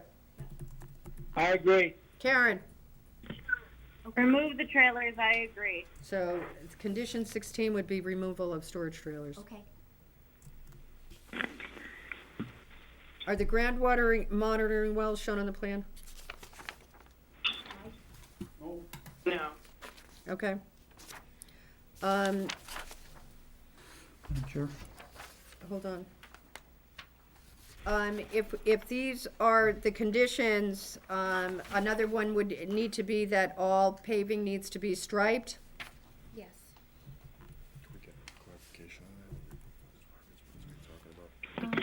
that?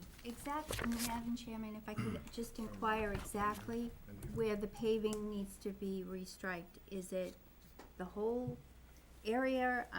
My guess is there isn't a stripe on this property that has seen an application of paint twice, so my suggestion would be the whole site. Okay. And I can, yeah. You would have a hard time doing the striping if you just wanted to go over what was there, let's put it that way. Tim? Two things for the new area. If you're going to have a dumpster in that new area, you need to show the location of the dumpster, and you should show the snow storage in the new area that you're going to be using.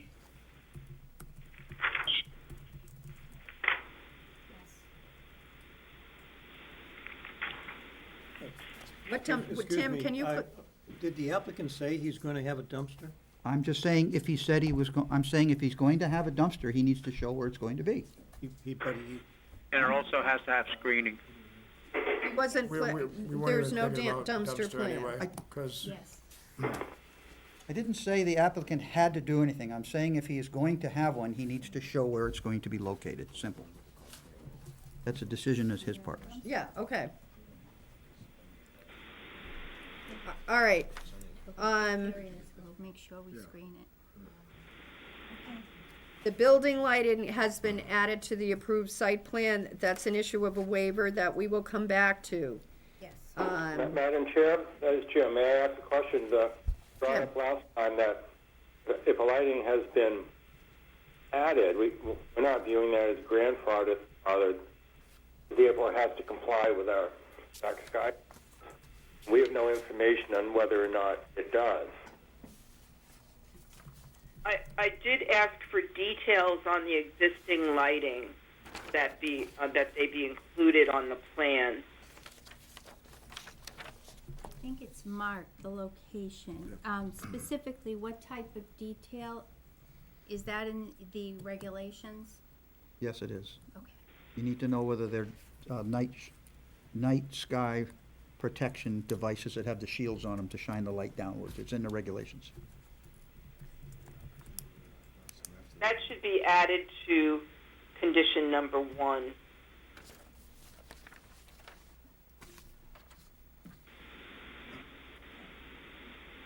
Right.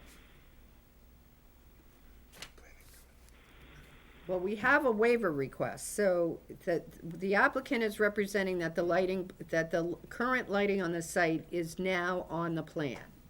He has filed a waiver request. It's not on the current plan that he submitted for the last meeting, and I have not received any updated plans. They are right there on the plan, I can see them. I He thought they were submitted on. updated plans. Not the building lights. Shows I'm it. Yeah, I sorry. think he has The building them. lights shown, but they're not shown on the approved plan. So these are something that's been added to the approved plan with no details. Who doesn't know that? Madam Chair.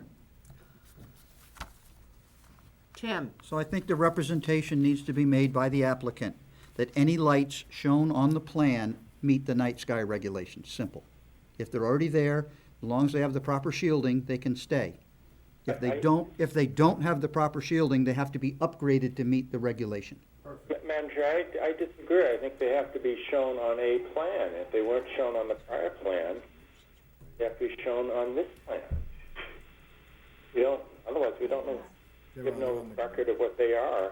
And given the location of this site on a main road, I think it's something we can be concerned about.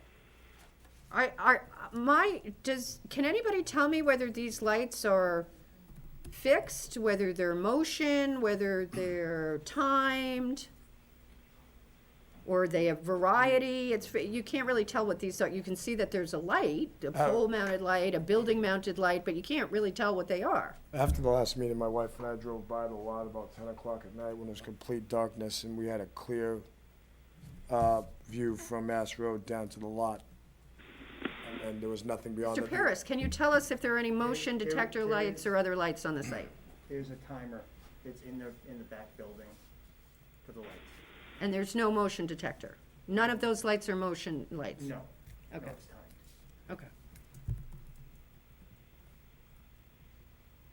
All right. Board members, the lighting plan shall be required or a waiver needs to be granted. Required. Pardon me? Required. Or they can ask for a waiver and we can vote on it, Phil. That's correct. Well, They've that's what she asked for the said. waiver. We have a waiver in our package. The issue was Joanne was saying on her plan that she had, the lighting was not shown. Patty is saying that the plan that was received July 1st, which I thought was the plan we had in our packet, is showing them. I think Jim is referring to the 2010 plan that showed whether there was lighting on those corners. Now, am I wrong, Jim, or is that a correct statement? If they're not shown on the 2010 plan, they have to be shown on this plan. So I'm not sure what the waiver is addressing, unless it's addressing showing that it complies with the zoning ordinance, and I'm not going to approve that waiver request. Thank you, Jim. Okay. So, Barbara, if I could just clarify, the 2010 plan shows one pole light in the parking lot and no building lights. Thank you. The plan that you have in front of you shows building lights with no details or about them. They're new as far as since the 2010 plan. So I don't know what they are, and all I did was ask for details, but now they've asked for a waiver of a lighting plan. I never asked for a real lighting plan. I just wanted details of the lights that are shown on the buildings. Well, I think Jim's position has been, as we're looking at this amended site plan, that if they're changing something, it needs to comply with the ordinance. So a waiver, while we may agree that the lights can stay the same, they need to show what they are, and a waiver needs to be addressed. Jim, am I correct or not? You are correct. Thank you.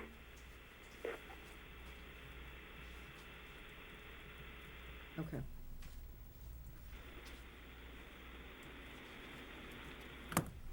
Robert, did you hear me? I'm sorry. I'm a Yes, little we can. slow I on the did. mute. Thank you. Yes. Because it's not on the plan, so it's part of the amendment, so we need to address it with a waiver.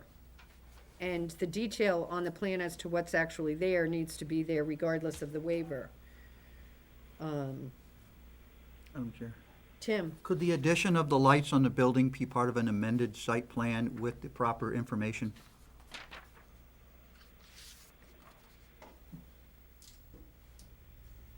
I would think. I would think. I'm seeing one nodding head of the applicant's group here, two nodding heads. Okay, thank you. Robert, this is Jim. Yes, that's my proposal. They need to show it as part of the plan. Okay, It can be the amended plan. okay, If they're not in compliance, we can their prior site plan approval, but give them a chance to show that. okay.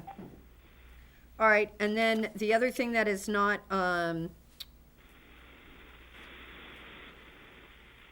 okay, so that condition one remains the same, that the lighting will be shown in detail on the plan.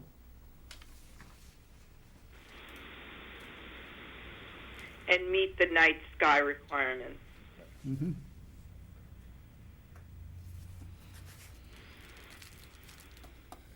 All right, now just for clarification, the pole light was on the 2010 plan. I am fairly certain, though I know nothing about night sky requirements, that a pole light is not gonna meet night sky requirements. The new lights that are now being shown on the plan that were not on 2010, I would expect to meet night sky requirements. Is that the board's understanding? If somebody has a different understanding of that, I need to hear it so the applicant knows. Barbara, this is Jim. Unfortunately, if we approved the standalone pole light before, we may be stuck with it. Right. However, if they're adding lights that significantly change the lighting pattern, I think we can go back and look at that. That was a single light point. We may have allowed it. Now, if you have additional lighting, it may be different. So I'm not sure until we see the lighting plan if I would agree with that statement. Okay, I just wanted to have the applicant have some idea of where we're going with this. Yeah, no, I agree with that because we don't know what the total illumination of the lot is. Okay. All right, I'm just trying to clarify this since we're going forward so people understand what the issues are. I understand that businesses want to get moving on things and have some idea of where we're going. All right, so as to the list that I have, which had 17 items, the first one in regards to lighting, we're talking about showing the detail on the plan, and we're going to have to know what it is to see if we need any waivers. Barbara, Yeah. The last one that was added would be number 18, all paving needs to be striped. I haven't gotten there, I'm on 1, Joanne. Okay. Okay, so we've got the lighting issue. Number 8 is not gravel, it's hard pack. We need to make a decision on the landscaping. The fencing, we need to have a discussion on. They've agreed that 16 in regards to storage trailers is going to be, they're gonna be removed, that's our druthers.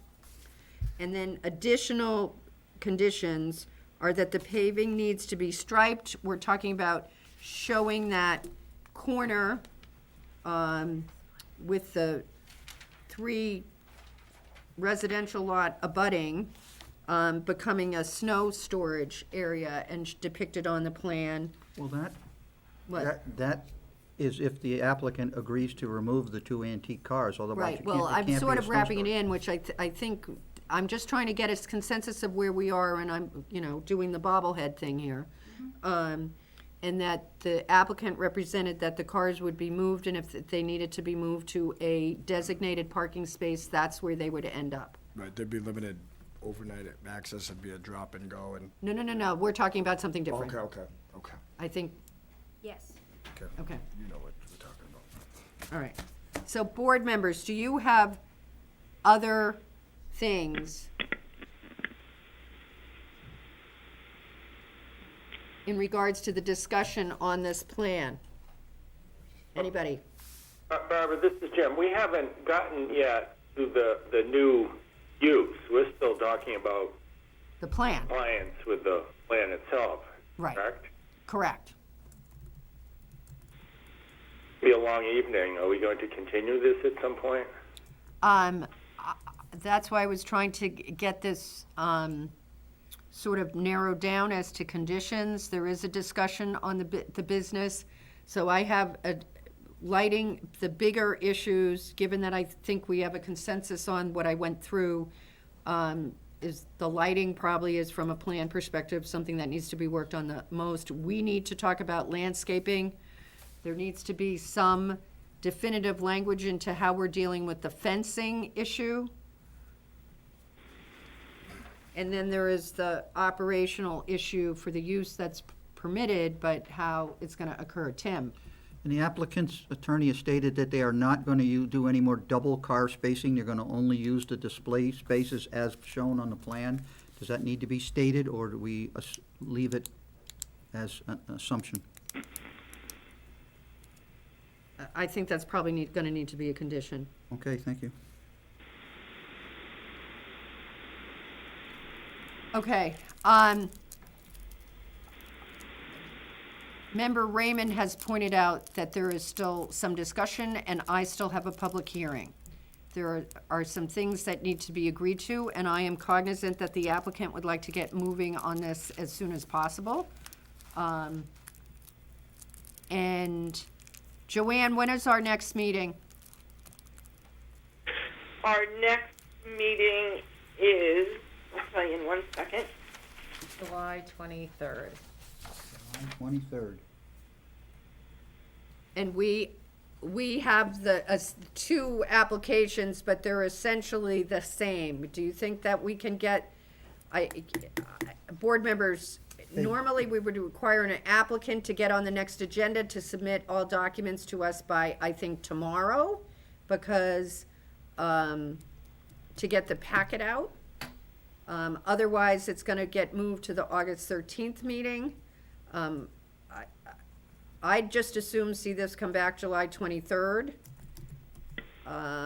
These two applications have been continued for the last 4 or 5 meetings, so there's no concern, no actual knowledge that they're gonna show up at that meeting either. They are gonna, They are gonna make that meeting? All right, Good.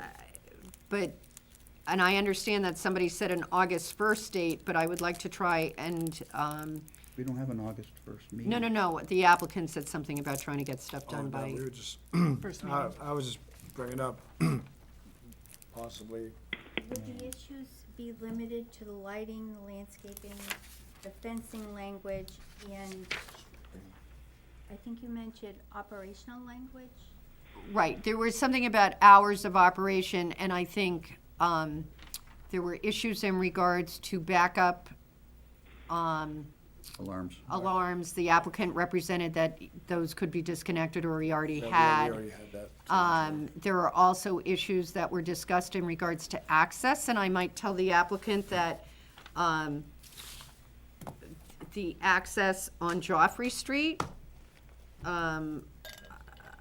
I'm not really sure what the access on Joffrey Street is in relation to this plan, because it would be very hard to tell if you drive up Joffrey Street. There is some road paving, but it's been pretty clear that's been used as a pretty much wide open access, because my guess is the parking spaces at the end there don't get used much. So that's pretty much wide open there. So I'm just pointing that out in regards to the access. The applicant represented, and I'm saying this because the attorney was not here at the previous meeting, represented that the entrance that they would be using for the vehicles would be Mast Road. And that may in fact be a condition, because I have a concern with the turn onto Patan Street is pretty tight there from the entrance to that yard. I'm not sure that you can do it. I have some concern that you're gonna be using, and I don't know whether it's a concern or not, that you might be using Joffrey Street, because there's a light there too, so that makes it easier to go in and out. And so I would like the applicant to think about the impact of accessing the site and whether we're possibly gonna have, for purposes of bringing in or bringing out vehicles, a traffic plan. And keep in mind also that one of my concerns with the display spaces, the 13, and your access, is because when if those cars are parked the way I've seen them sometime, you're not moving towed vehicles anywhere on that lot, Right. Okay. okay? So I think Mr. Joffrey has represented that and confirmed that. We only plan on using Mass Roads. as Mass the clear Road's gonna be the entrance, access. Coming in and out, and then, like I said, in the last meeting, I believe too, that if we got insurance companies come to pick up vehicles, so they've been instructed to only be using the Mass Road entrance, so they will not be allowed on the property to be picking up a vehicle. All right, board members, I wanna ask, I need to have a public hearing on this, so this is gonna come back, and I'm gonna ask that things not be addressed that we've discussed or previously had. The applicant would like this to be continued to the next meeting. I'm not seeing a lot of issues with the plan itself. I'm seeing more in regards to conditions. What's the board druthers? I don't see this, I don't know that an amended plan could be done by tomorrow. When do you? This is Jim. Yeah. We're going to want to see a lighting plan. We're going to want to see a landscaping plan. And I don't want to be looking at those when we get to the meeting. I don't know how you're going to do that if you continue this to the next meeting.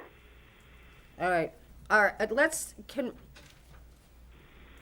want to address the landscape plan at this point. I'm going to ask, Joanne, is there any place else on this site to put landscaping?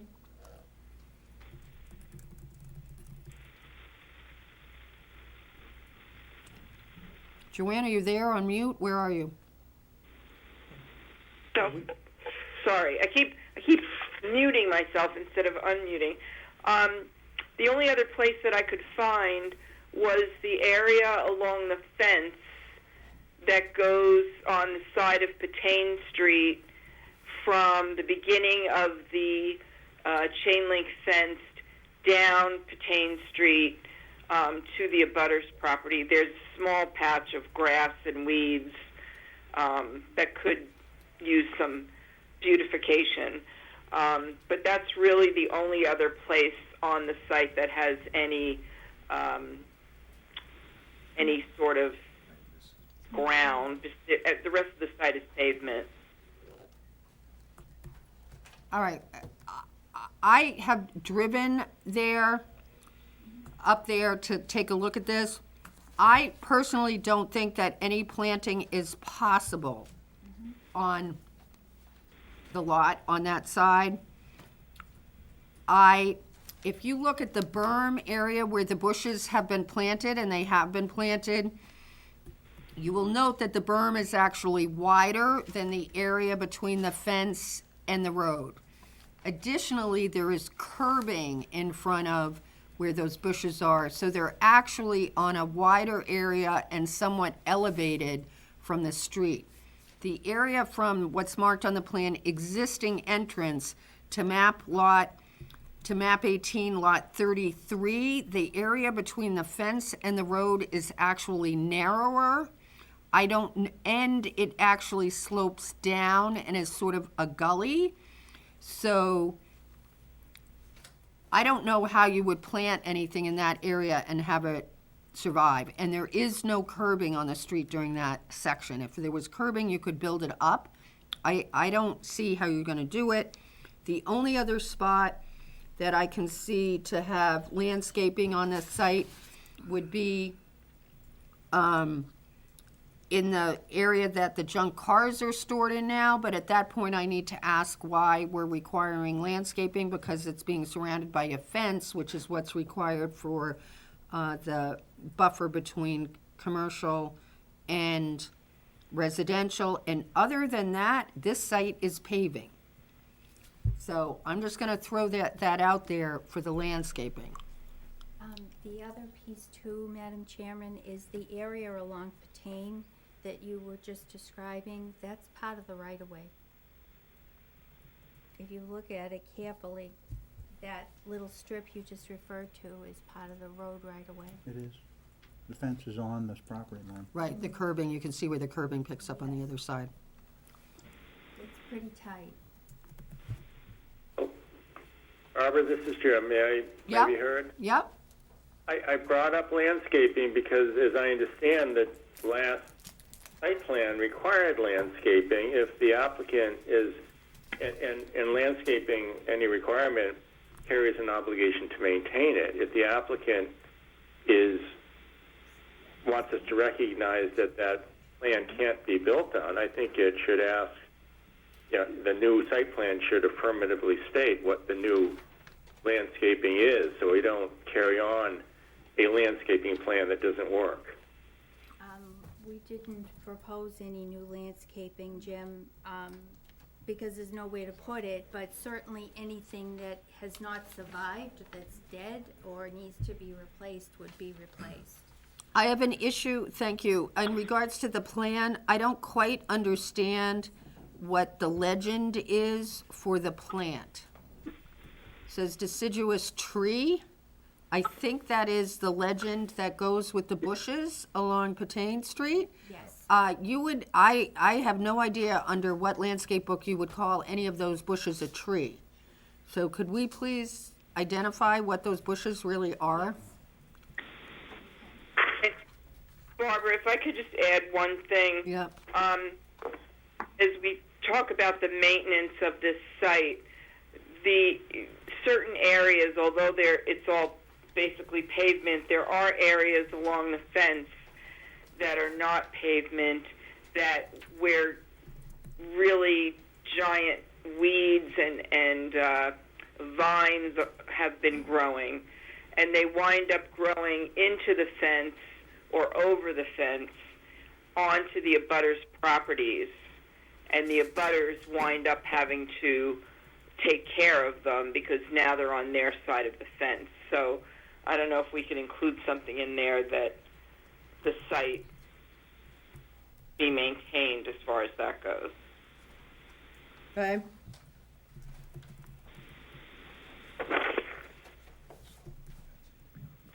Other people in regards to the landscaping? Barbara, this is Jim again. I was the one who was discussing this earlier. I don't disagree with your conclusion about the feasibility of the landscaping. I just want to bring the actual landscaping plan in and what's required by the site plan into conformance. Okay, So amend one or the other. we could agree to that. Okay. Barbara, this is Pete. Yeah. Now, part of Patain Street does have a little bit of landscaping on it, kind of opposite Dunkin' Donuts. But the other piece, heading up there along that fence is so narrow, and I think I've walked down there in the winter, and there's a lot of snow storage where the town plows that would just about kill any kind of a plant that was in there. Yeah, no, I think we're sort of all there on that. All right. Is any board member prepared to make a motion to approve this with conditions? I just want to get that on the table before I open the public hearing, and I know I need to, so don't think I'm not. But does any member think that this plan is ready to go forward to be approved tonight? All right, I'm not hearing anybody. Barbara. This is Karen. Yeah, I do not. okay. So is there any member that thinks it's ready to be approved tonight? No, I'm not hearing anybody. So this is going to be continued. So the question, so we're going to have the public hearing, but I need to hear when we're going to come back on this. We've got one more meeting, I don't even know, we've got one more meeting this month and Yep, one we've got- meeting in August. Yep. We'll have to rely on the applicants. So I'm going to ask the applicant to take a seat. I'm going to open the public hearing, and then the board is going to make a motion on this to go forward, to move it forward. All right, at this time, I'm going to open the public hearing. I'm going to ask people in the room to address this application first. I'm going to ask that members of the public address the issues in regards to the plan that we've heard tonight. We have already had substantial public hearing on that, and I want to thank everybody for sitting through this. There wasn't a lot of way to get through this quicker. So, Um, Can you clean first, though, because there's been a lot come and go. Can you- I'll help. No. Oh. Okay, I don't mean to be offensive, it's just. No, no, that no, we don't no. want Th- to- Thank you. I have to admit, I got papers in front of me, so I'm not thinking of it, so. Thank you, I appreciate that. Oh, you're welcome. I'm used to doing this. I do this before the meeting, I do it after the meeting. And the armrest. Yeah, I'll flip it over. I have two of them going It takes a on. lot of time, though, to clean everything, huh? Yeah. It's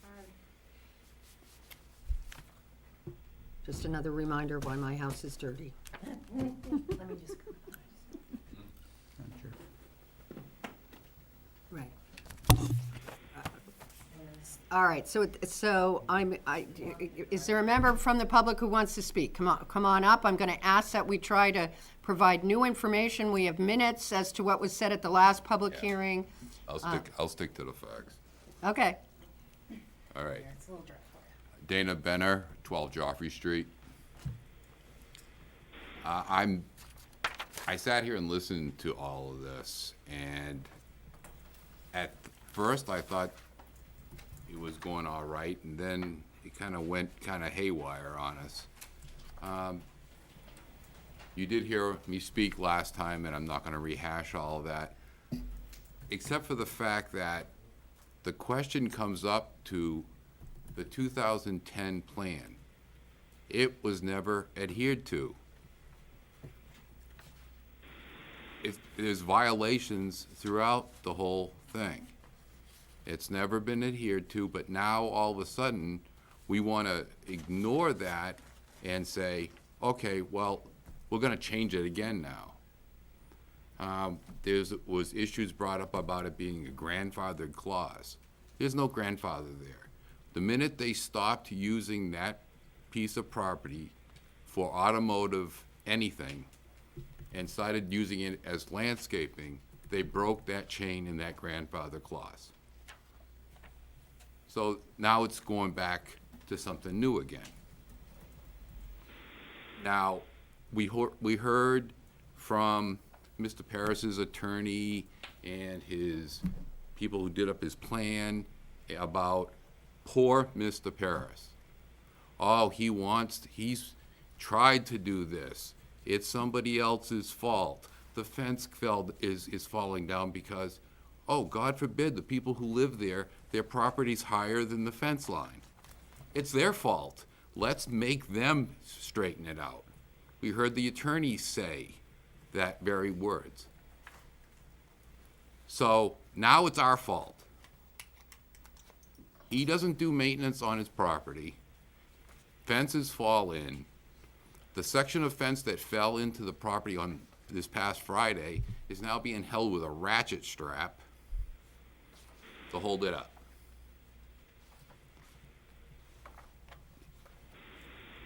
He's not complying. He's never complied. What makes you think, no matter what we say, what we do, what you folks do or say, that he's ever going to comply? It just doesn't make any sense. If stuff leaks into that area, it's going to turn into just like the brown area that's in the front. That goes into the groundwater that feeds the streams. That stream feeds that little rivulet type thing that runs down behind Shaw's, which feeds into the river, which all those people along the river down there fish, and people hike along the rail trail and do all this nice stuff that's really cool down there, which flows into the Merrimack River. So why are we gonna even do that? I mean, we've heard all sorts of plans, the hard pack, this, that, and something else. Why do we even put ourselves into that position? Why would you let that happen? We have a right as the residents there, and that fence is up there because we did something 30 years ago. It wasn't because Mr. Paris's father, out of the kindness of his great heart, decided to do something. He got caught with his pants down, and we got him for it, and we got the fence put up. And in our stipulation, he is supposed to maintain that fence. It said so in the 2010 plan rather. It's just general maintenance. If you're renting property, you are supposed to maintain it. That is your responsibility. It's not your tenant's responsibility, it's your responsibility. In the last meeting, he blamed the other tenant for whatever happened inside that fence line. No, it's not your tenant's fault. It's yours. You own the property. You need to know what's going on that property at all times. He's failed in that position. He's failed in honoring anything this board has ever said. It took us a year to get that junk out of there before, Big Al's landscaping, which was not a landscaping, which now he was in violation of the 2010 plan again, which was for a landscaping business. It took us forever to get him out. And we tried to be the good neighbor, and we went to Mr. Paris. Oh, I don't know anything that's going on. Okay, so what makes you think he's gonna do this? You guys need to make sure that they comply with the 2010 plan first, before you move forward and allow them to change it to what they want to change it to now. Make them step up to the plate and own it. And if it slows him down renting out his property, so be it. If you'd done things right the first time, you wouldn't even be here. That's all I got to say. Thank you. Thank you, Mr. Benner. Did you want to say something, Gaty? Yes, okay, I'm Gaty Benner, also known as Gaetan Benner, 12 Joffrey Street, we're in a butter, okay? And I might have showed you these before, but this is what we had to live with, Okay, Mrs. Benner, I understand that, and we have seen that. We want to talk about, Okay. I want to say that I listened to your husband. I understand that it has been there have been significant issues over the years on this site, and I hope you understood that the board is appreciative of that, and that we started right in on the conditions of the 2010 plan and compliance with it. So I don't want to minimize what the abutters have gone through on this site, and as the applicant representative stated, it's very difficult to have these kind of sites next to residential, and you've been there for all of it. So just so we understand, and I'm hopeful that we're going to get this under control. So I just want to let you know that. So thank you for coming again, and if we could keep it to what's going on now. But And this is my biggest fright, I have nightmares, it's gonna go back to this. When I Googled wrecked cars, what he wants to bring into the tow yard, these are pictures that I come out with wrecked cars. Is it any better than what we have? Okay, we can pass these around if you wanna see, I mean, wrecked cars, that's what he's gonna be towing in. So that's what we're gonna have in back of our lot now. That's not any better than what we had before, all right? I have a petition, I'm gonna pass it, I believe I emailed a lot of things, I Got it. apologize if I email a lot of, duplicates, but I'm going back and forth, I'm looking through, hundreds of papers regarding zoning and everything else, and I've never found anything that was labeled impound lot. And I would like to state that again, okay? There is a section that says that car sales, automotive service shop, body shop, that's allowed, towing is allowed.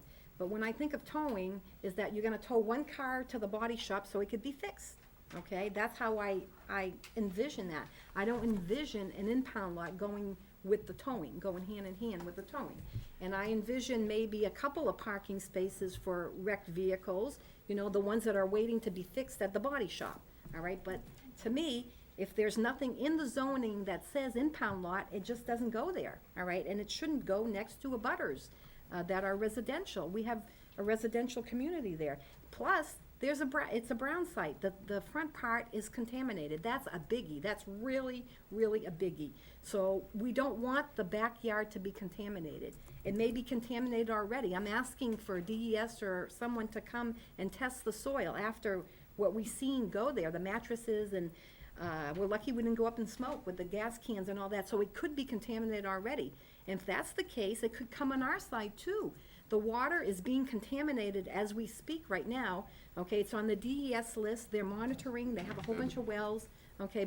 And they've spent like $165,000 or so monitoring this. And this is going into the ground and feeding into the river. So that problem's not fixed. We don't want to create another one in back, okay? I have a petition with 47 signatures, okay, from the people on Hague Street, Joffrey Street, and on, some on Daniel Plummer Road. A lot of them are abutters, okay? All of them do not want this type of business, all right? Why don't you give us maybe a doctor's office? That would complement the urgent care, podiatry, eye doc, anything nice, okay? Get rid of what we got going and build something nice. I would be for that. I have no problem with that whatsoever. But this type of business does not belong abutting residential people, okay? And we have all these people that agree, all right? And I'm gonna pass you the original petition. You have a copy. Why don't you just hand it to Patty? Okay, we're concerned, again, we're all concerned about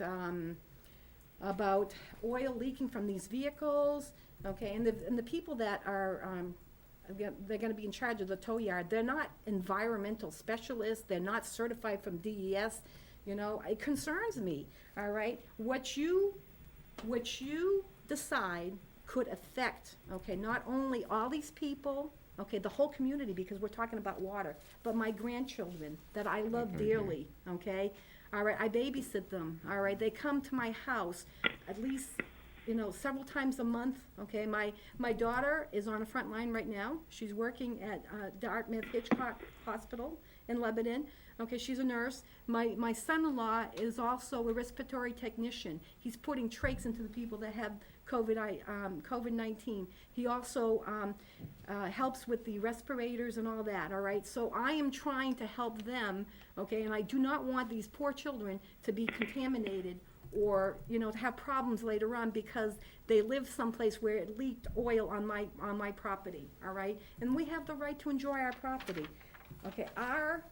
Okay, Mr. Paris's plans should not be entitled, okay, well, how can I put this, okay? His wants, his demands should not weigh more than ours, okay? You should take in consideration the whole community, not just Mr. Paris. Mr. Paris has been lucky. He's been running a whole bunch of businesses for a long time, raking in a lot of money. I never complain about the sales cars, never complain about the bike shop, never complain about the landscaping, never complain about the spa, the hairdresser, okay, never. But when it comes to junk like this, you know, there's a limit, you know, because my property is depreciating also. If I put my property on the market, I could lose between $30,000 and $50,000, because who's gonna want to live next to a wrecking lot, okay, that's horrible.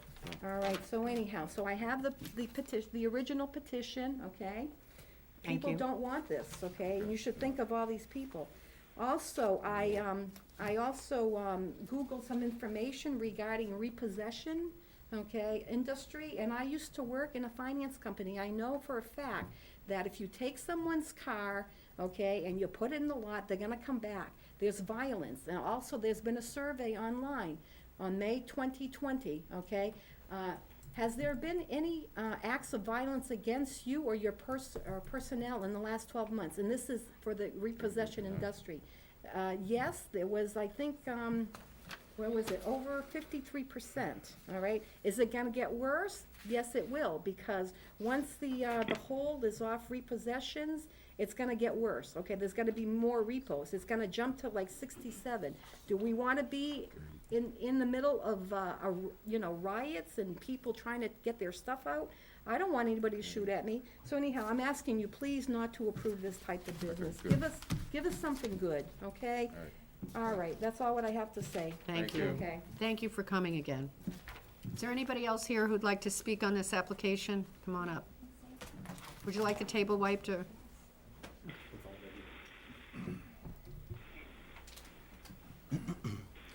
My name is Mark Terrian. I live at 8 Joffrey Street. I'm in abutter. I just wanted to share a few concerns that I think are hopefully relevant to tonight. One thing, just the fence that blew down just a few nights ago. We have 3 small children, and they're constantly playing in our backyard. And to me, it seems like tonight the history has proven itself that while compliance may have happened initially, maintenance does not happen after that, or at least the appropriate amount, or what I would say is the appropriate amount of maintenance going forward doesn't happen. To me, a fence blowing over in a thunderstorm is kind of clear evidence of that. The few times that we've had other issues, the fixes to me seem more like Band-Aids than proper professional fixes. We've had fences leaning drastically into our yard multiple times, even after they're fixed. The worst spot is the one that's been fixed multiple times already. Mr. Parris's lawyer said that he couldn't come on our property without asking permission. In the past, he's just rang the doorbell and gone and fixed stuff. So I don't know why that kind of came up or why that was an issue or presented as an issue. That's never been an issue. If that is an issue, I don't know if it's possible for the fence to be set back on his property so he doesn't have to ask us to come on our property or not.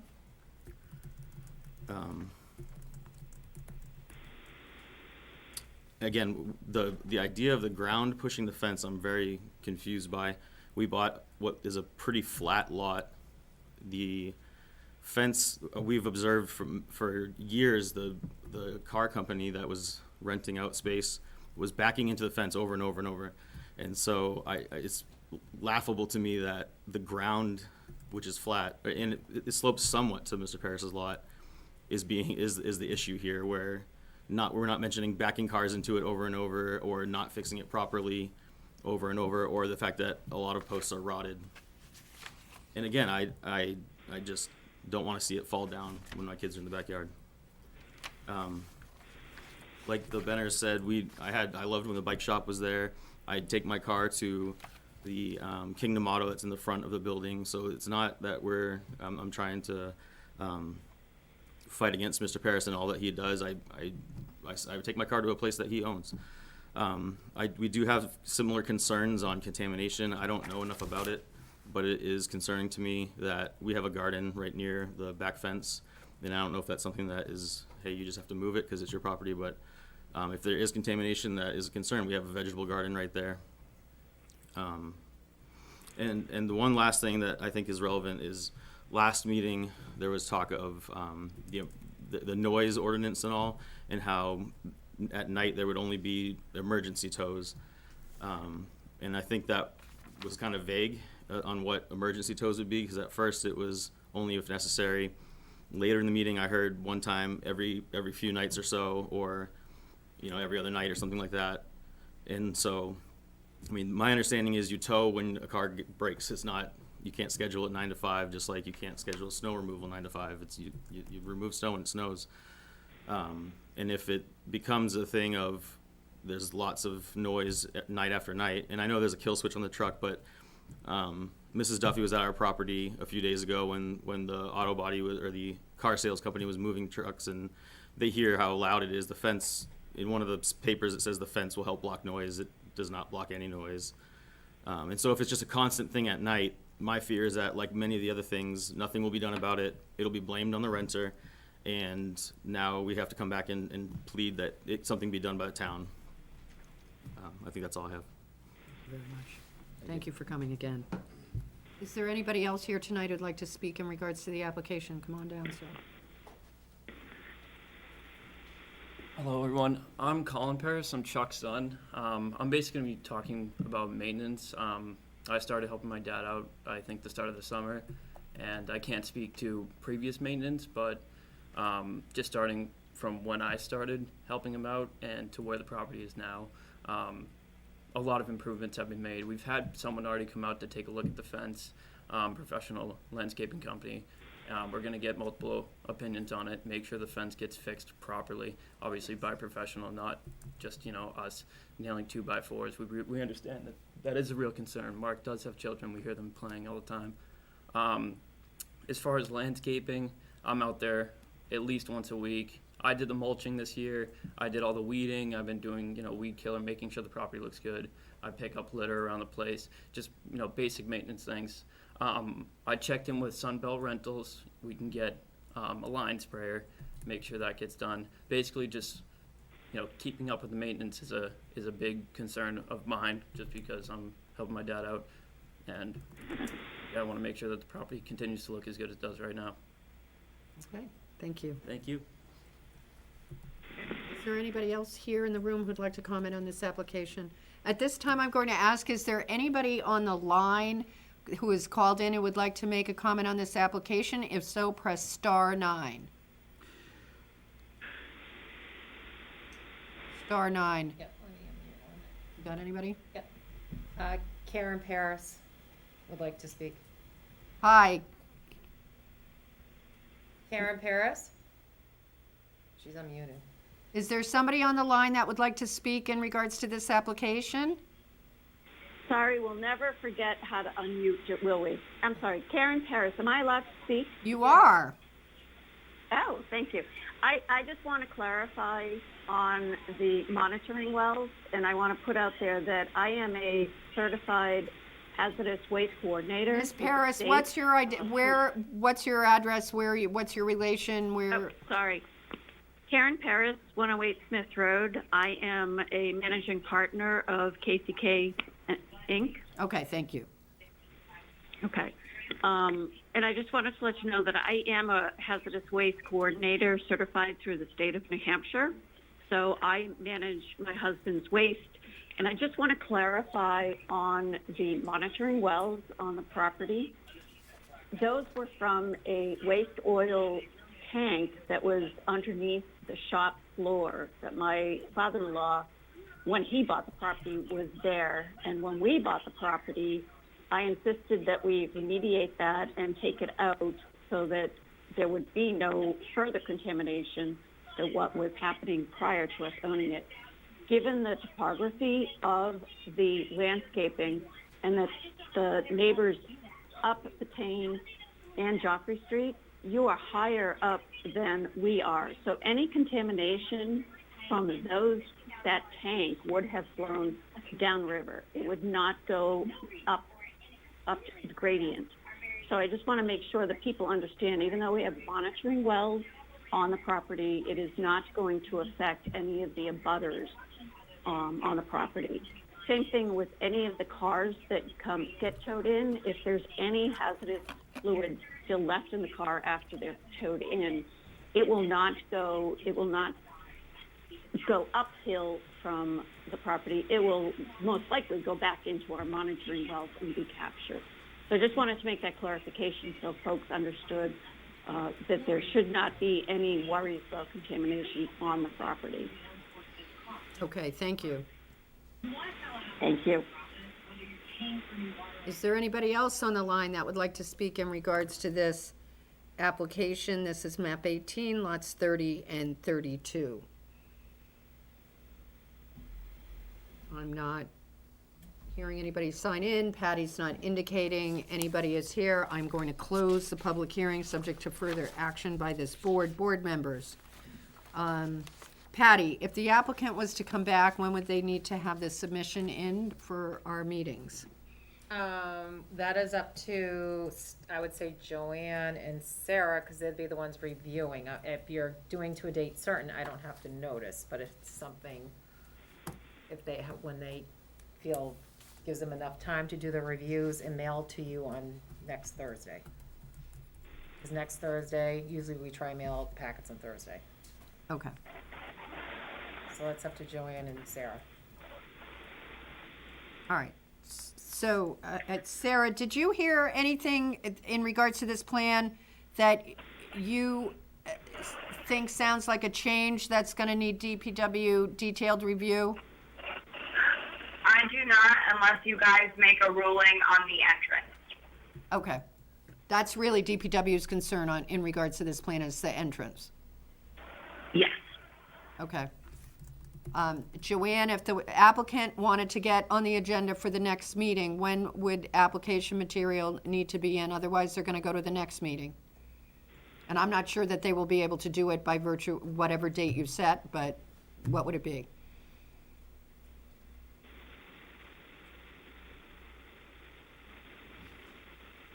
Hit the unmute button. Joanne?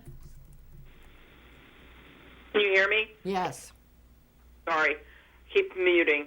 The other applications that are on for the July 23rd meeting, they're submitting new material, and we told them that we needed it by tomorrow. So I don't know that we should be any different for this one. If we get it by Monday, that only leaves us Tuesday, Wednesday, and a portion of Thursday. So close the business Monday to get on the next agenda. I would say 12 o'clock Monday. Okay. Otherwise, Do you want to ask this surveyor if he thinks he can update? no, I'm going, that's why I'm trying to get the dates so we can ask. So noon on Monday for the next meeting, otherwise it would be for the first meeting in August. Correct. Okay. Which is August 13th. That's the meeting date, not the deadline date. Okay, so I guess I'm gonna look to the applicant to say, do you think, because otherwise we're you want to continue to a date certain, I'm assuming, so, because you don't want to renotice anything, so I guess I'm looking at the applicant and his agents to see whether or not they think they can do noon on Monday, or if we're going on the next meeting. That all depends on what needs to go on the plan. We're looking for light details. We've had a pretty substantial discussion on it. I'm not gonna go through it again. Do you think you can have stuff in, well, why don't, by Monday at noon or not? Okay, so the applicant is saying that they can have things in by noon on Monday, which mean that that a motion to continue would be to the meeting of July 23rd. Is there a motion? Motion to continue this application to July 23rd, 2020. Is there a second? I'll second it.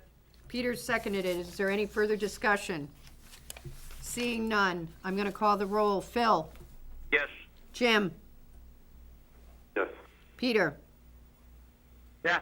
Karen? Yes. Tim? Yes. David? Yes. Chair votes yes. This matter is continued to July 23rd. The next item on our agenda is also a matter of old business. It's map 6, lot 43. This is a conditional use permit site plan review application of Goffstown Green Thumb Landscaping. The applicant and also Teresa Mahoney and Jay Barron, owners, for proposals to convert a single-family home into a landscape nursery with retail shop, garden center. A conditional use permit is required per section 4743 of the Goffstown zoning ordinance, as the lot does not meet the frontage requirements that allow for a second driveway access. This property is located at 278 Mast Road. It is zoned commercial industrial flex. This was continued from the June 11th meeting. It's my understanding that as to this application, Jason is here. Is there anybody else here that you expect on this? No, and do you expect anybody calling in? They are. Yes. They are. The applicant. So who's online for this? The applicant is, and either possibly could be a butters, but they could be butters to another property. 'Cause Okay. There are a lot of butters on. All right, and we're talking about, okay. All right. So Joanne, this matter was continued from the June 11th meeting. I believe we've already accepted it. Is that correct? Yes, that's correct. There were basically two outstanding issues. One was the receipt of the New Hampshire DOT driveway permit. Well, wait a minute. I might have misspoke. We heard this, but did we actually accept it? Yes, it was accepted on 4/23. Okay. All right. Thank you. So from that last hearing, there were basically two issues. One was the the New Hampshire DOT driveway permit, since this is a state-maintained portion of Mast Road, and the other was the drainage report that was reviewed several times. And both of those items have been taken care of. The driveway permit is in hand, and Sarah is satisfied with the drainage. And the waivers. Although I don't want to speak for her, she should probably chime in, but that was my understanding. Sarah, is that correct? one typo that should not affect things, so I told the applicant that that could be changed as a condition of approval. I didn't feel it was a significant thing that would need to be reissued. What is that? The applicant is requesting 3 waivers. They all have to do with the driveway. I'm sorry, they all have to do with the landscaping requirements. And he also needs a conditional use permit for 3 issues with the driveway. Having 2 driveways on the same lot within 200 feet of each other, allowing the driveway within 200 feet of another driveway on an adjacent lot, and 2 driveways permitted for a lot without the frontage requirements. These were existing residential driveways for the house that's currently sitting there now. He's changing over to commercial use, and as I stated before, the DOT was fine with the driveways in the location that they were previously. So you just need to review the waiver request and the conditional use permit before you approve anything. And that's your recommendation? Yes. Okay. Any questions from board members on this application before we proceed? Okay, I'm seeing none, so Jason, why don't you just go over the presentation where we have it set up there. We've seen this before. Let us know what changes there might have been to it. Yeah, maybe I can do it. Oh, I can. And address the waivers and the conditional use permit. Okay, thank you. I wiped the Thanks. microphone. Do you want me to go Pat. over here?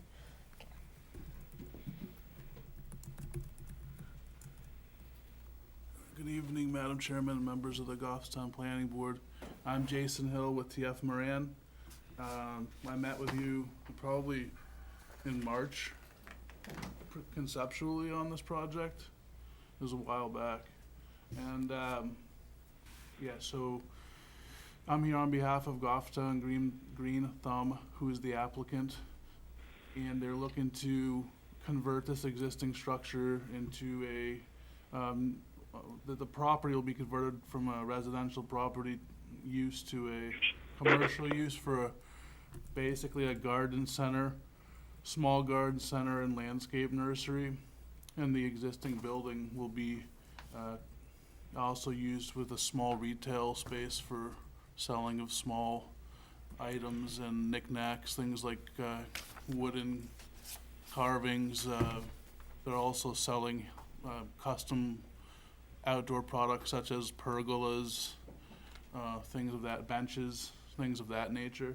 So we are, this is at 248 or 240, excuse me, the address is 278 Mast Road. It's across the street from the Irving station. The property is currently owned by a couple, and they'd be looking to obviously, we'd purchase the property and develop it for this use.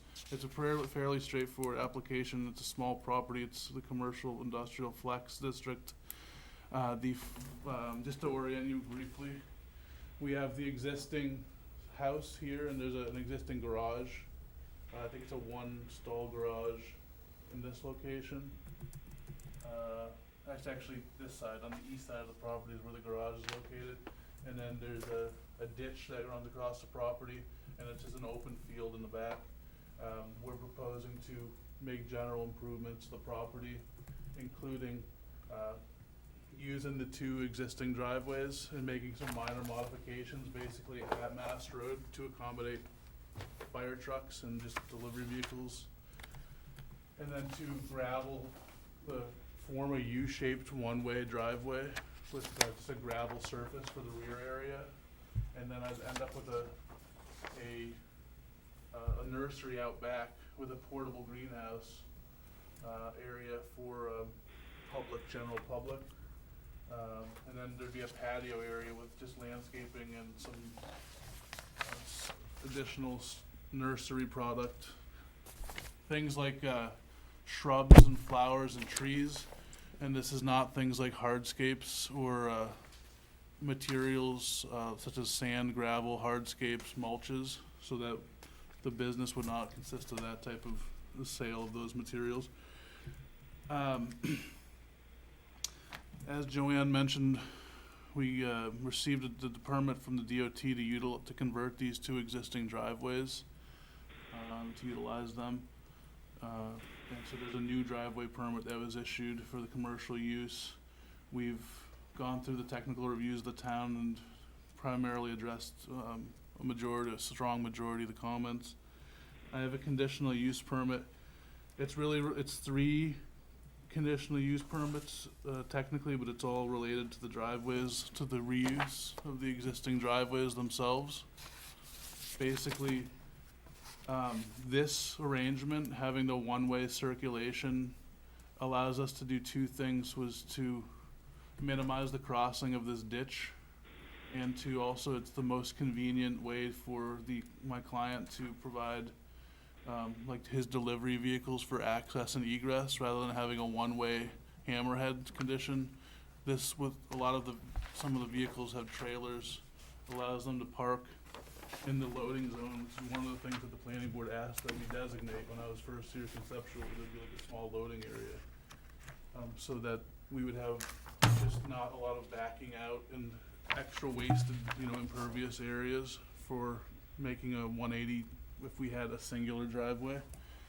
So the conditional use permit was have the 2 driveways, which are closer than 200 feet to the abutting property, as well as within 200 feet of each other, as well as the zoning has a requirement for, I don't know the specific frontage dimension, but we have less than the frontage under the current ordinance to have 2 driveways, so. Jason, I don't mean to be rude to interrupt you. Board members, I just want to remind everybody, I don't have everybody in front of me, Jason, in the package that you received for this application, there were 2 separate writings that you received in regards to the waivers and the conditional use permit.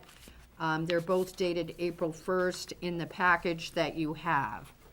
Thank you, Jason. Continue. Okay, thanks. And so those are the 3 conditions that we're looking for the conditional use permits to utilize the existing curb cuts. And it's really because it's a one-way driveway, they're really limited access driveways. So you have 2, since they're limited to one way in and out, it's not like I'm proposing to use two-way driveways, so. All right, so let me. It's a partial condition. All right, does anybody have any questions about this? If you don't, I'm gonna ask Jason to go through the conditional use permit issues for the record. The first thing we need to find, Jason, is that the use is specifically authorized in the ordinance as a conditional use. Yes. Okay. According to 7.4.3.2. All right, and if this is completed as proposed, will this development in this location comply with the requirements of this article or specific standards established in the ordinance for the particular use? Yeah, yes, it will. The overall, we're not changing anything specific to the overall use of the property. That'll cause it to be in nonconformity with the overall zoning main district, and there's 2 curb cuts there's no visual change from what currently exists, as well as we're not going to change or expand the existing building, so the aesthetics of the property will basically be nicer than what currently exists. It'll be dressed up with the landscape product All right, itself. well, let's go on to the next condition, Jason. You should follow along with what you have, because it actually is pretty good. Will the use be compatible with the neighborhood or adjoining or abutting uses in the area that is to be located? Yes, because the abutting properties are a mix of commercial, retail, residential, with East Point Rentals and Irving gas stations to the north, with residential properties to the east and the west. The mix of uses is a garden center fits the surrounding neighborhood to further the mixed uses in the CIFC district, which would, because it includes the development of a new commercial property. And then the building will be converted from a single-family home into a retail nursery and garden center with no exterior changes to the building. So for those reasons, this project is compatible with the existing surroundings. Thank you. Will the use have a substantial adverse impact on vehicular or pedestrian safety? No, it's a small, we have nine total parking spaces. The existing highway network has, we've prepared a traffic generation memo, which has been approved by the DOT, which states very minor impact on the existing volumes because of the proposed trip generation rates. So for these reasons, and because of the driveways have been widened minorly to accept the fire trucks, ingress and egress, there would be a negligible effect on the traffic network on Mass Road. Will the use have a substantial adverse impact on the appearance and visual quality of the surrounding neighborhood? No, it's, as I said, to attest to a former criteria, the improvements should enhance the streets, the view of the property and the existing streetscape through the general upgrades of the property, and as well as the,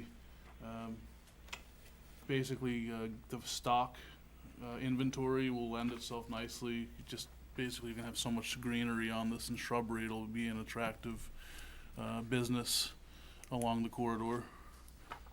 Is the use on this lot adequately serviced by necessary public utilities and by community facilities and services of sufficient capacity to ensure the proper operation of your proposed use? Yes, we're proposing to utilize the existing sewer and water services for the development. It's, they're adequately sized based on the anticipated demand.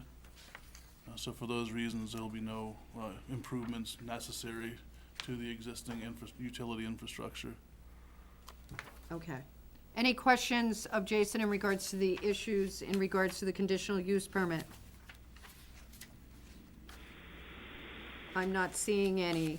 The waivers requested are in regards to landscaping. Joanne, did you want to address anything in regards to the waiver request for the landscaping issues before I ask Jason to address them?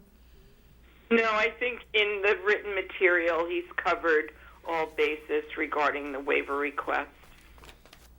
Okay. And that would be in the letter that you received dated April 1st? Say yes. Yes. in front of me somewhere here. Yes, what was mailed to you? Okay. Too many papers. Okay. Oh, here it is. Yes, April 1st. Okay. And this is an issue of where a strict application of the regulations would cause practical difficulty so long as the waiver request is not going to affect the purpose or intent of the development regulations. This is in regards to landscaping, which is aesthetics, and for abutters, if you want to address just briefly what you did address to us in your waiver request, please. Okay, so the waiver was for section 2D, street trees. We're proposing 2 street trees in the front of the building. We are looking for a waiver to have less than, to reduce that requirement from what I believe would be 4.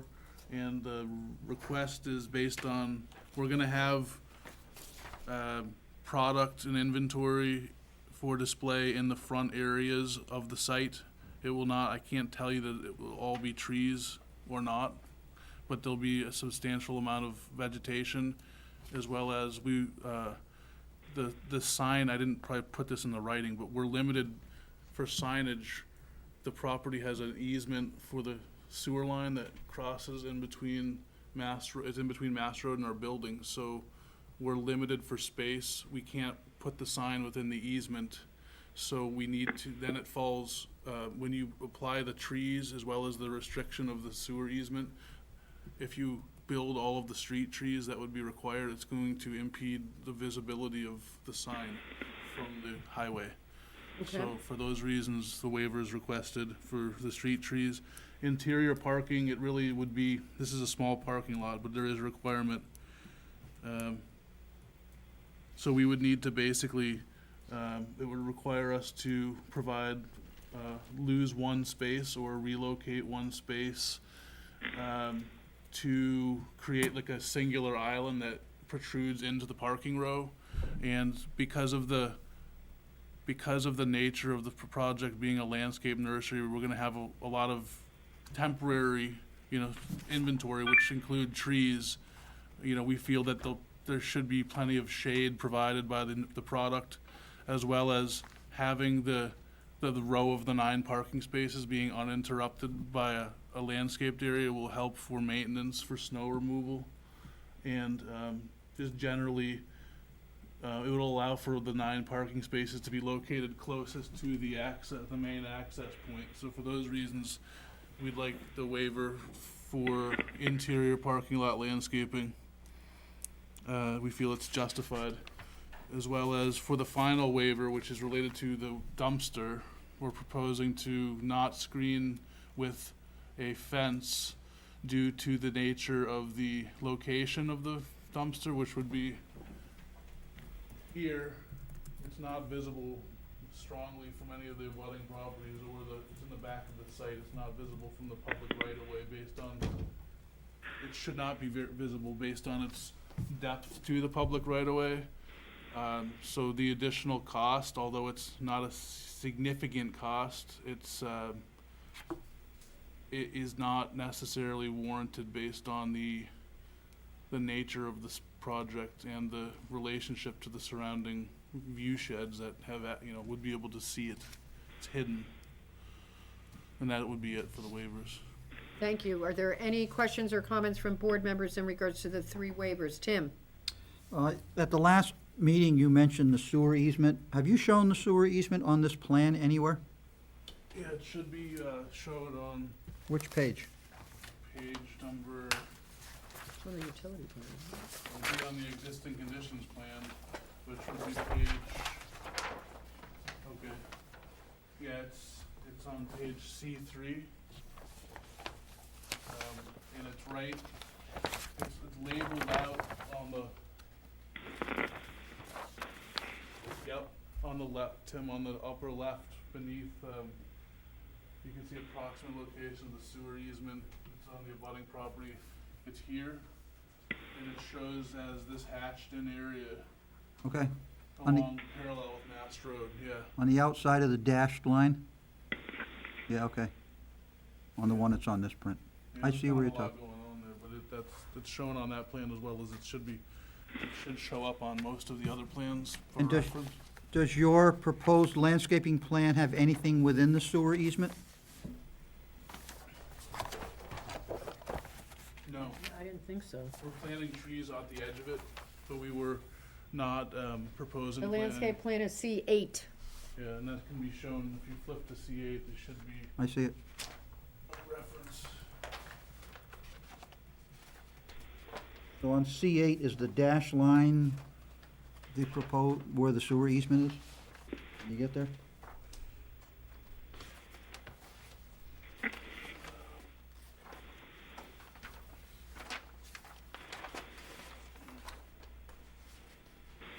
Yes. Okay. So Thank- those 2 trees are actually the trunk would be located approximately on the easement line.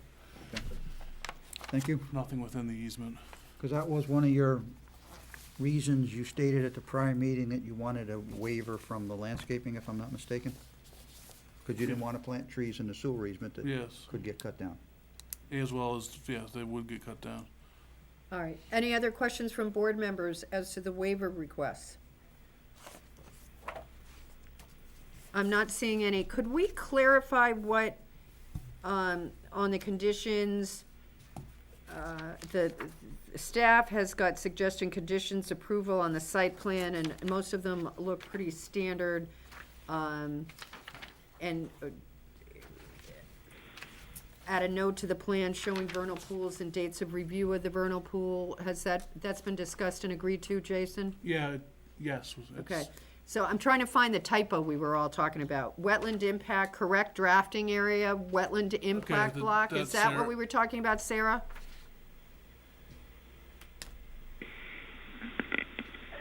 I need to the box is like moved. The bottom of the box on the wetland impact. It's just lines that should be moved back. Yeah, it's actually been corrected on this plan, but, it's, so this, this box here, this has been corrected. It used to come like this. Oh, that's what you're talking about, was Sarah. It screening was out. over the, Yeah. okay, it was printed on, but Jason has got a plan in front of us that it's in the clear. Okay. And what about fixing the invert outlet typos on pond 104P? Are you saying yes? Or? That is the typo that I was referencing when I was talking about the drainage report. Okay. All right. So Both Jason and I are in agreement that that shouldn't impact the actual design of the site. And he said he would make those changes and get it over to me. Okay. The invert in and the invert out of the pipe are just roughly 2 inches higher than the plan, but everything, the slope is the same. The pipe, it's just a 2-inch, Okay. basically datum. So it's not affecting it, it's It just. will not affect any of the okay. flow or. And the drainage maintenance, the standard town drainage maintenance We agree agreement to will work with the be town on- required. And the rest of the conditions appear to be the standard conditions. All right, do any board members have any question about this application before I open the public hearing? Seeing none at this time, I'm going to open the public hearing on this application. This application is in connection with the proposal to put a landscape center on map 6, lot 43. This is at 278 Mast Road. This is approximately across from the Irving Station on Mast Road. Is there any member of the public here tonight that would like to speak on it? Seeing none, is there anybody online, Patty, that it looks like there's a member of the public? There is people online. All right, but I suspect one of them is the applicant. If there's anybody who would like to speak in regards to this application, can you please hit *9, and we'd love to hear from you.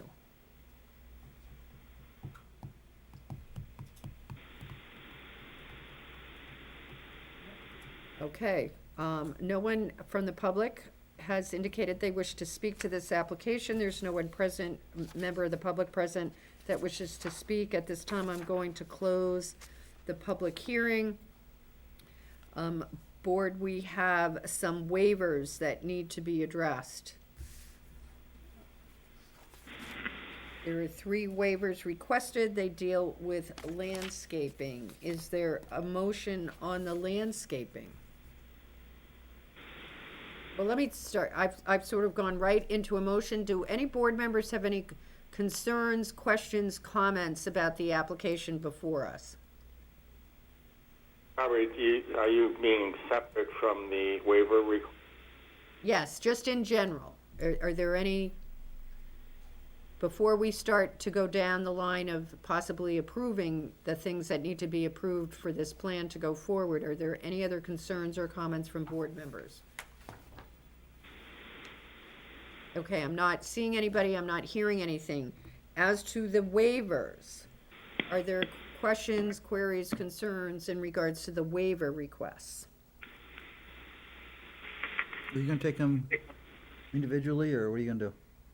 I would think that these waiver requests, given that we have we had a pretty clear presentation from the application and we have one written document in regards to the basis, I would think that you could take them all together, but I will leave it up to whoever might make a motion. Barbara, I like to address them separately unless somebody has some. Then make a motion. How about somebody make a motion for one then? Well, on the landscaping, Yes.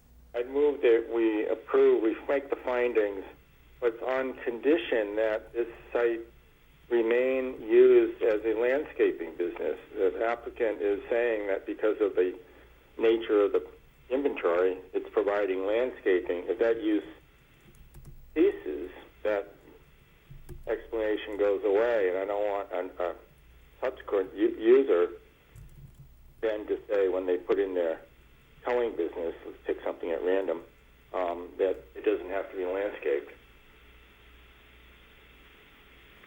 Is there a second? I'll second Jim's motion. Okay, for clarification, Jim, was that for all of the waivers as to, That's just the landscaping. all right, but all of the waiver requests related to landscaping? There's two of them. Yes, that's correct. No, there's two. There's three. Oh, excuse me, my mistake. Okay. No. No.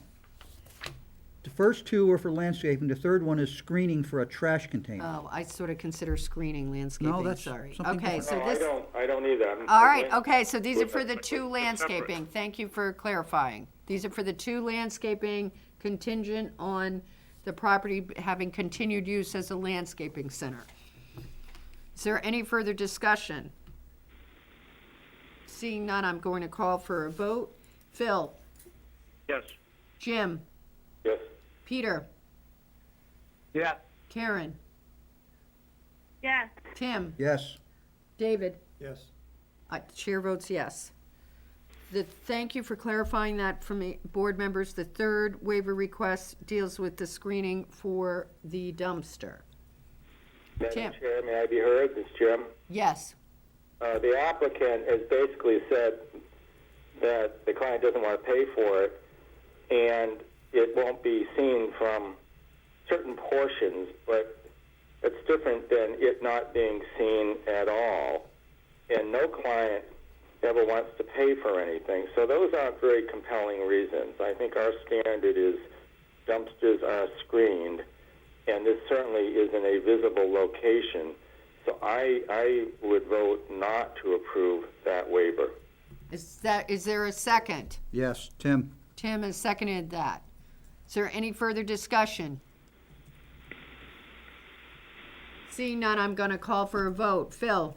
Yes. Jim? Well, this is yes. We have yes on the motion to deny the waiver. Correct. A yes means we're denying the waiver. Yes means no. Yes means no, yes.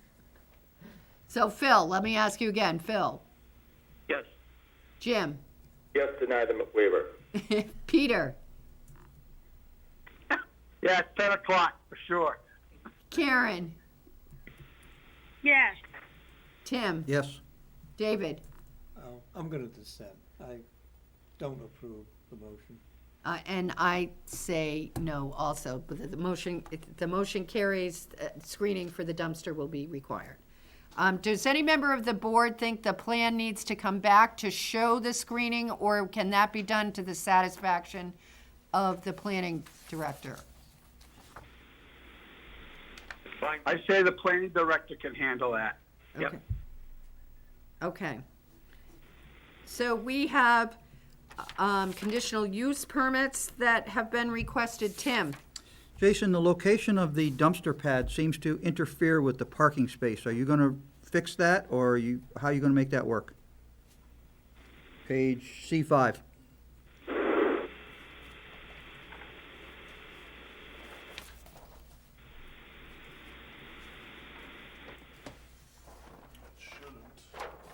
Well, the parking space line goes in front of it. Well, so that's the pad, the rectangles for the pad. The actual dumpster would open facing this way. So when I put the Oh, facing fence, the side? Yeah, but how's the trash truck going to get turned around in a one-way situation? you would have to just enter from this way and access. In the wrong way? Yes. I would disagree with that approach. I think you should slide the pad over to the left so that the dumpster truck could drive straight in the one-way pattern, miss the corner of that About park. this. Yeah, move it over so that it misses the corner of that parking space and it's actually accessible It would without still that. function that way, yes, and it's probably better, more logical from following the normal traffic pattern. So we can make that a condition, please, that the dumpster pad has to be relocated to not interfere with the parking space. On the Yeah. subsequent plan. Okay. All right. Conditional use permits. I'd like to make a motion to grant all three, if Jim will permit it, grant all three conditional use permits as they are all dealing with about the same subject matter. For the reasons as For the stated. reasons given by the applicant and recorded by the recording. Is there a second? I'll second. Peter, I'll second. Peter has seconded the motion. Is there any further discussion on the motion to approve the conditional I'm use unclear permits? what Jim, this motion is. pardon me? I'm unclear on what this motion is. This is a motion to approve the conditional use permit requested, which For the driveway? there are actually three in regards to the regulations. They all relate to the driveway, the access.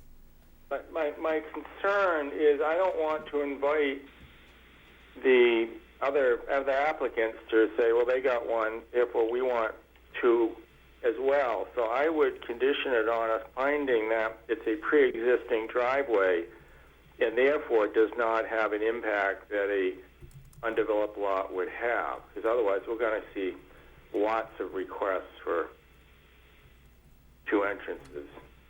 I'll amend my motion to include what Jim said about them being on a pre-existing lot, pre-existing condition, It's pre-existing driveway. pre-existing driveway. All right, was there a second to Tim's motion? Peter did it. Oh, I'll Peter, second it. Peter, you did it. Sorry, I missed it. All right, any further discussion on the motion in regards to the conditional approval of the conditional use permits? Seeing none, I'm going to call for the vote. Phil? Yes. Jim? Yes. Peter? Yes. Karen? Yes. Tim? Yes. David? Yes. The chair votes yes. So the conditional use permits are granted. Joanne, are there any other outstanding issues that you're aware of with this applicant? No, there are no outstanding issues other than the ones that we've listed in the conditions, suggested conditions of approval. Which now includes screening for the dumpster to be relocated, not to interfere with parking. Correct. To the approval of the planning director on the final plan. Tim? At a prior meeting, the applicant stated that the landscaping business would never use this as a parking lot for their trucks, trailers, and mowing equipment. Does that still stand, Jason? As far as I know, yes. Well, then I think that should be also included as a Unless the condition. applicant has something to say to counter that over the phone. And we have, are there any hours of operation here? I haven't seen anything about hours of operation. The only place I would have documented that was in the narrative, if I'd written one. It's gonna be open Monday through Friday, as well as Saturdays. The specific hours we have not set. I can't get too excited about hours. It's across from the Irving Station, which is open until 11 o'clock at night, and, It's a matter of past practice that we always put hours of operation in our applications. all right, okay? We could put that as a note on the plan for, if that would if that would be acceptable, we can note the hours on the site plans that are approved by the planning board. I don't want you to have to come back. I'm trying to avoid this. Right. All right, and The applicants could speak to it and tell us over the phone what the proposed hours of operation would be, and about the trucks as well. Adam, are you on the line? Hit *9. Patty's looking for you. You're unmuted, Adam. Hi, yes. No, the landscape business itself, the trucks, the mowers, that is remaining at its current address. It will not be moved down to that new garden center site. Thank you. The hours of business, normal hours of business, it's 7 days a week. It's the retail center. I'm looking at opening at 7 o'clock in the morning to 7 o'clock at night. There's seasonal. We'll be selling Christmas trees during the winter, so we'd be open a little bit later, but normal business hours, 7 to 7, 7 days a week. Thank you, Adam. So Barbara, I have a question, it's Jim. The issue is not customers so much as deliveries, if those are happening during off hours with trucks. That's going to be noisier. And if I recall, on some of the gas stations, we've limited the hours of delivery if you're using the Irving Station as a model. I believe the deliveries on this site would, and Adam can attest, would be only occurring when the business is open, because they'll need the staff to take the product off the trailer. You know, they'll need help from the business itself to, it's not like a gas station. Right, they So can't come in and do it is that themselves. a representation by the applicant?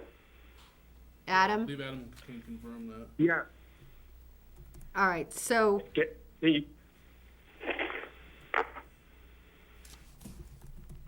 So the deliveries would be between the 7 and 7 business hours. so the operation and delivery will be from 7 AM to 7 PM, and there might be some slight variation in operational hours for seasonal activities to include sale of Christmas trees.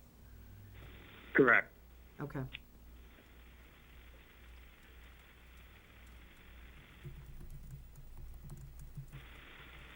So we've added 3 conditions to the final list.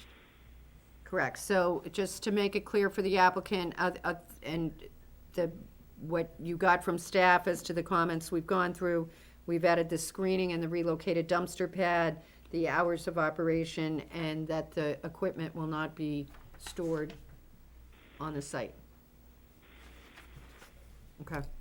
Can I ask a quick question, Barbara? Peter? On the hours of operation, if they want to change their hours of operation and, from 8 to 5 instead of 7 to 7, do they have to come before the board I would to get that changed? I would say no, the 7 to 7 is the outside parameter with the exception that we talked about. Okay, I just want to double check because people can change their hours as the seasons change, so. Right. All right, any other comments from board members? Seeing none, do I have a motion on this application? Make a motion to approve Subject to map 6, lot 43, application of Goffstown Green Thumb for a site plan at, I have the address, I think, 278 Mast Road, with the conditions 1 through 17. Is there a second? I'll second. Karen seconds it.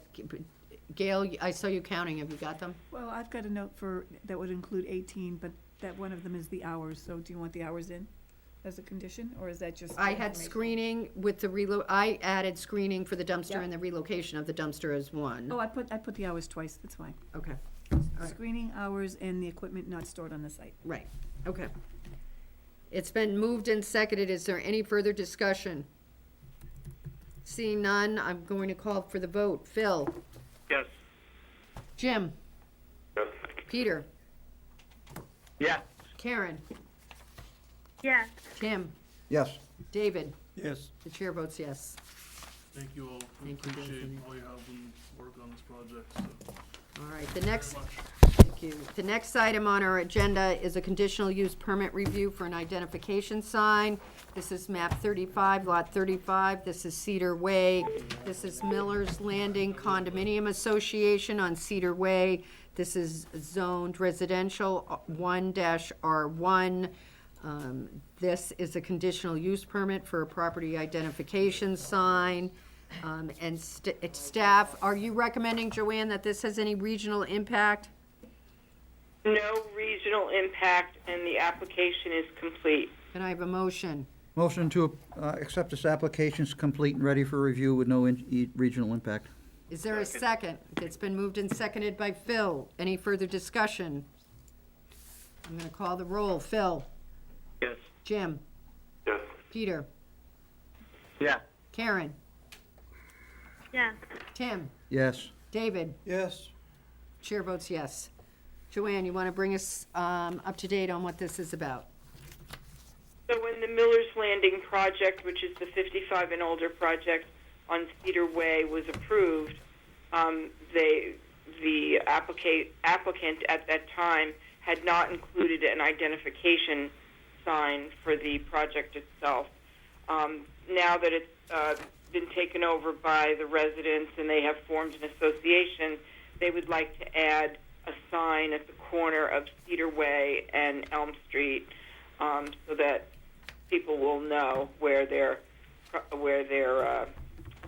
project is located, as well as for public safety reasons for police and fire. They've proposed a sign. There's two different signs. It needs to be approved by their association, so they've shown two different designs. Both are acceptable as far as the size goes. And they would like the town to approve it. We just had two conditions that we wanted to add. One was that the final placement shall be approved by the planning director and DPW, and that just has to do with the sight distance, make sure it's not in the way of the cars pulling in and out of the street itself, and that a sign permit will be required prior to the erection. The zoning ordinance allows a sign or for identification purposes with a conditional use permit. Okay. And the application that we received from the applicant has pictures of some of the signs, and it also has addresses the conditional use permit, just so board members have got that information. Are there any questions from board members regarding this application before I ask the applicant to come forward? I'm not sure anything else needs to be said about it, but I'm gonna have the applicant come forward anyways. All right, seeing none, come on. Do you want the table wiped, or you wanna do it from the? I just wiped it. Okay, all right. Good evening. Interesting meeting tonight. Great time for my first. We meet here twice a month if you'd like to Well, come. The thank second or you. fourth Thursday, we do this. So welcome. Are you Ms. Smith? I am. I'm Jillian Smith. Thank you. And you're the contact person for this project and live there in Cedar Way? Yes, I do. Okay. Address? And 20A Cedar Way. all right, so you want everybody to know where you live? We've come together as a community there at Miller's Landing, and we're just very proud of our group and comfortable. And when we purchased there, we all thought it was going to be called Miller's Landing as a street name, and that's kind of our identification. And we lost that a little bit when we got the name Cedar Way.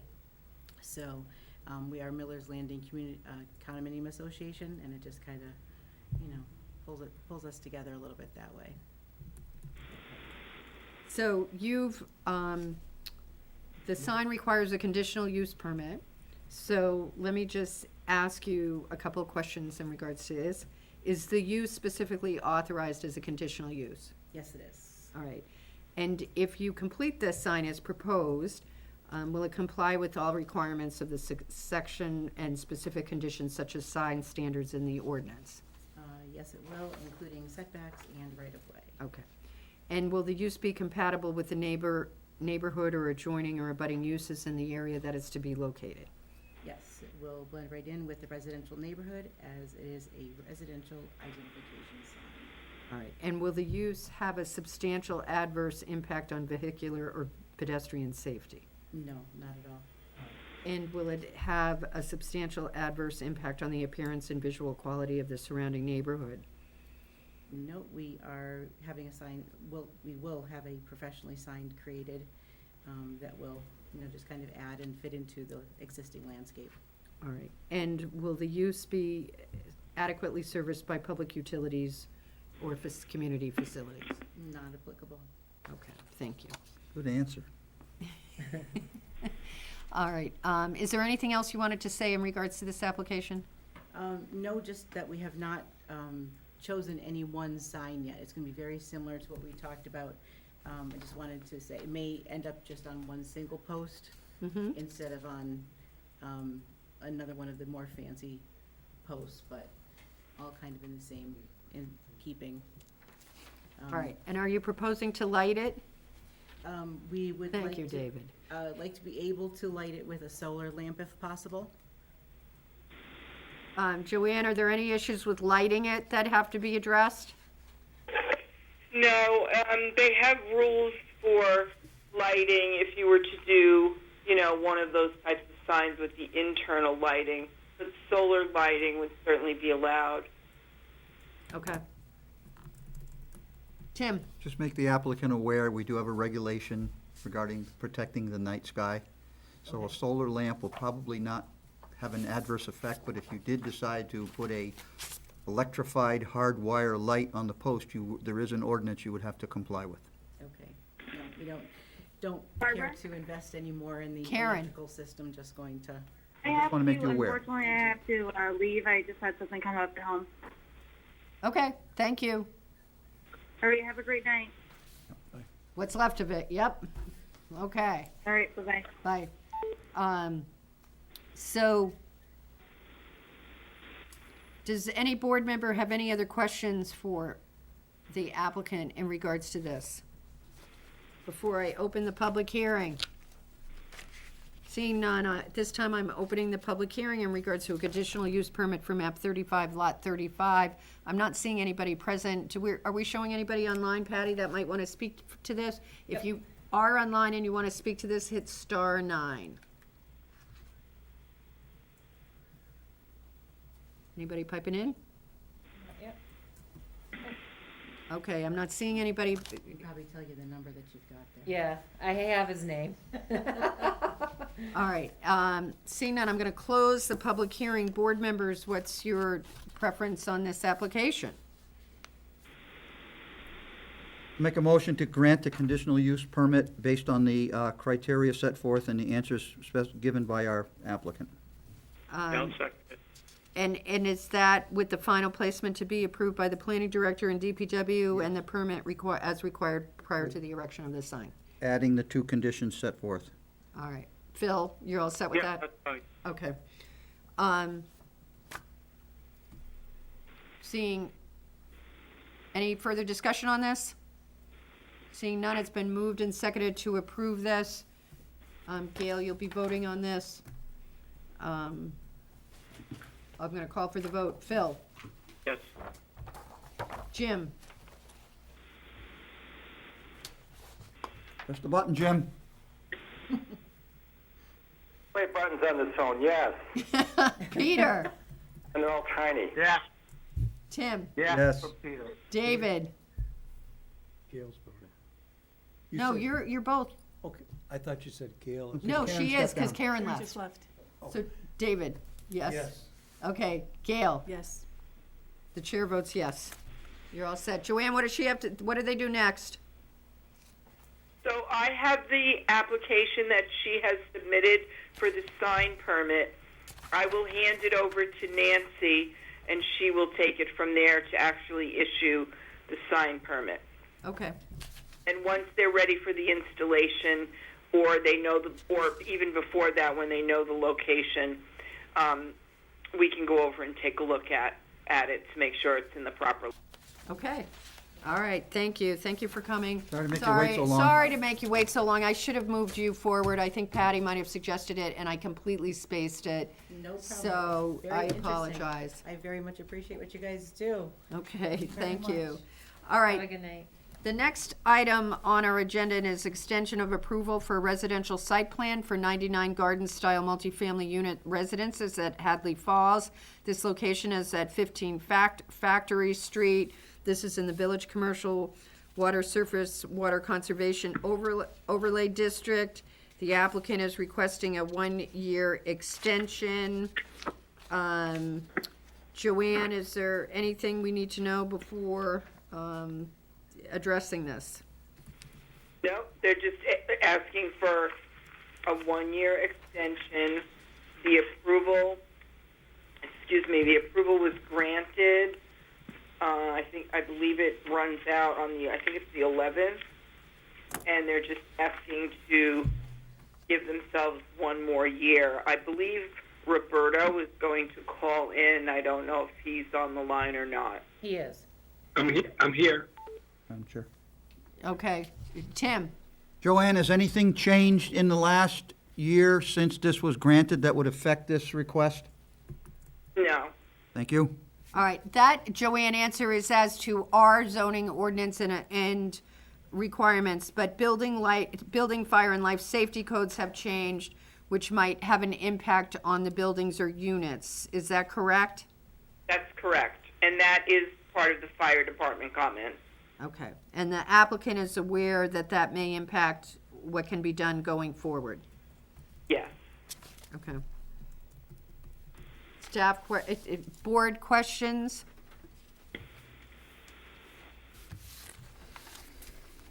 Oh, we forgot to do the first part of it. Make a motion that there's, this application is complete and ready for review, and there are no regional impacts. Do we need to do that for an extension request? I don't believe that you would need to, since Well, it's you're real, just asking for an extension kinda nice that it of was on the the- paperwork. Okay, well then I'll withdraw my motion since it's on the paperwork and we don't need it. I mean, because I know that this whole big thing is in here, but this is just a time extension request. Everything else would stay in, there would be no change to any, Well, there's an entire application. I know, I guess, Should we err on the side of caution? yeah, Tim made a motion to accept the application. Is there, as complete and no regional impact, is there a second? Second. I'll second it. Been moved and seconded. I'm gonna call for a vote. Phil? Yes. Jim? Yes. Peter? Yeah. Tim? Yes. David? Yes. Gail? Yes. I vote yes. All right, Mr. Rico is on the line. We've sort of heard about this. Is there anything, you want to identify yourself, and is there anything you want to tell us about this extension request? Good evening, ma'am, ladies and gentlemen. And I do not have any comment. I'm appreciative of the extension. We have tried at earnest in the last year to develop the property. We continue to do so. We have dealt with 2 different developers, bona fide developers, and they were capable of doing it. And so far, one of the deals fell through, and the second one is still working on it. We still have hope to participate in the development ourselves. Under any rate, both developers that are interested in working with us will respect our vision and the project as approved by the town. That's a condition of participating in the project. And times have been challenging, as you are aware, due to the pandemic and due to, I would say, political uncertainties, and November coming up soon, and bankers and investors are a little skittish about putting a lot of money at risk. And that means we're still working diligently, and we expect to be successful in the near future, and to bring the project to fruition as we plan all along. That's all, man. Thank you. Thank you. Barbara? Phil? Yes. We need a name. Oh, Roberto Rico, R-I-C-O. I beg your pardon. Thank you. And the first Sorry, name, I called on Roberto, him by name. R-O-B-E-R-T-O. Okay. Any questions from board members? I'm gonna, I'm not sure, I'm gonna open this for a public hearing. We have public hearings in regards to extension requests. I'm not seeing any member of the public here that wants to address this. You're seeing anybody online, Patty? Yes. All right, if you are a member of the public and you want to address this extension request, if you could please hit *9, and we'll have you on speakerphone and ask that you identify yourself.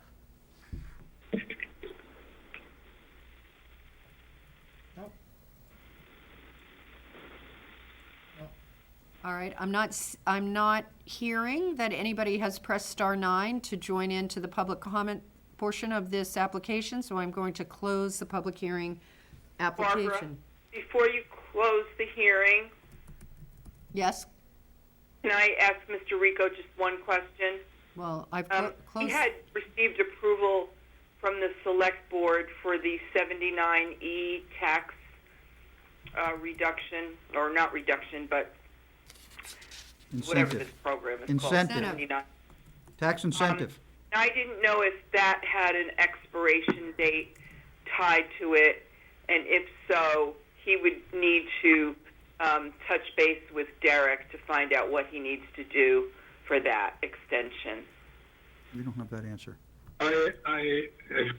If I may address the board. Sure. There is, as far as I know, I read the RSA, there is no stipulation. The milestone that triggers the starting point is the occupancy permit.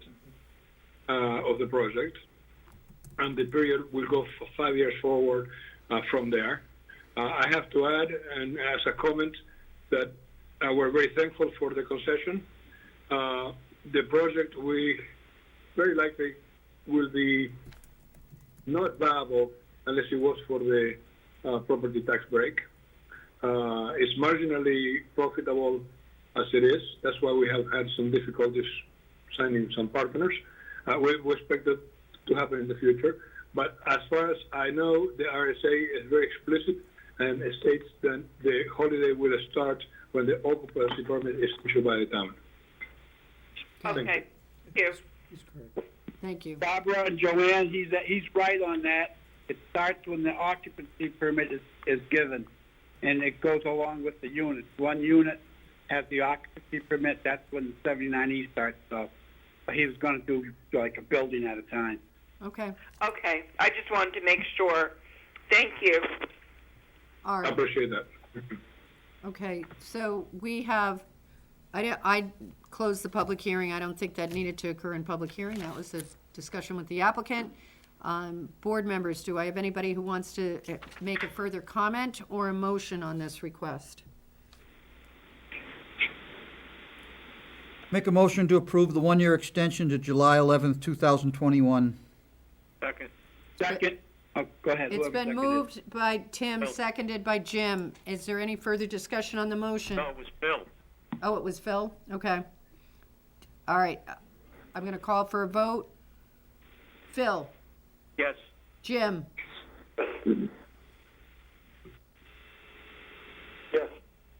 Peter? Yes. Tim? Yes. David? Yes. Gail? Chair votes yes. Thank you, you're all set, Mr. Rico. Thank you, ma'am. I appreciate everybody's time. Thank you much. All right, Joanne, Joanne, we did not hear from East Point at the beginning of this meeting, and even if they're online at this point, I am not inclined to take that up at this point. So you're gonna have to talk to them about coming back unless there's a board member, or board members wanna address that, without There's only them. one person online, he might be in a butter to what was just on. I can Okay. unmute him if he was gonna So say it. Joanne, is there any other business that the board needs to address tonight? Hi, Joanne. Joanne, did you already adjourn? Where are you? Sorry. I have to get used to this muting. No, there is no other business. Motion to adjourn. Is there a second? Can always count on Phil. All right, I'm gonna call for a vote. You know I'm not sleeping. Phil? Yes. Jim? Yes. Peter? Yeah. Tim? Yes. David? Yes. Gail? Yes. Chair votes yes, we are adjourned. Thank you very much, everybody. Great. Good night. Good night, everybody. Good night. Thank you.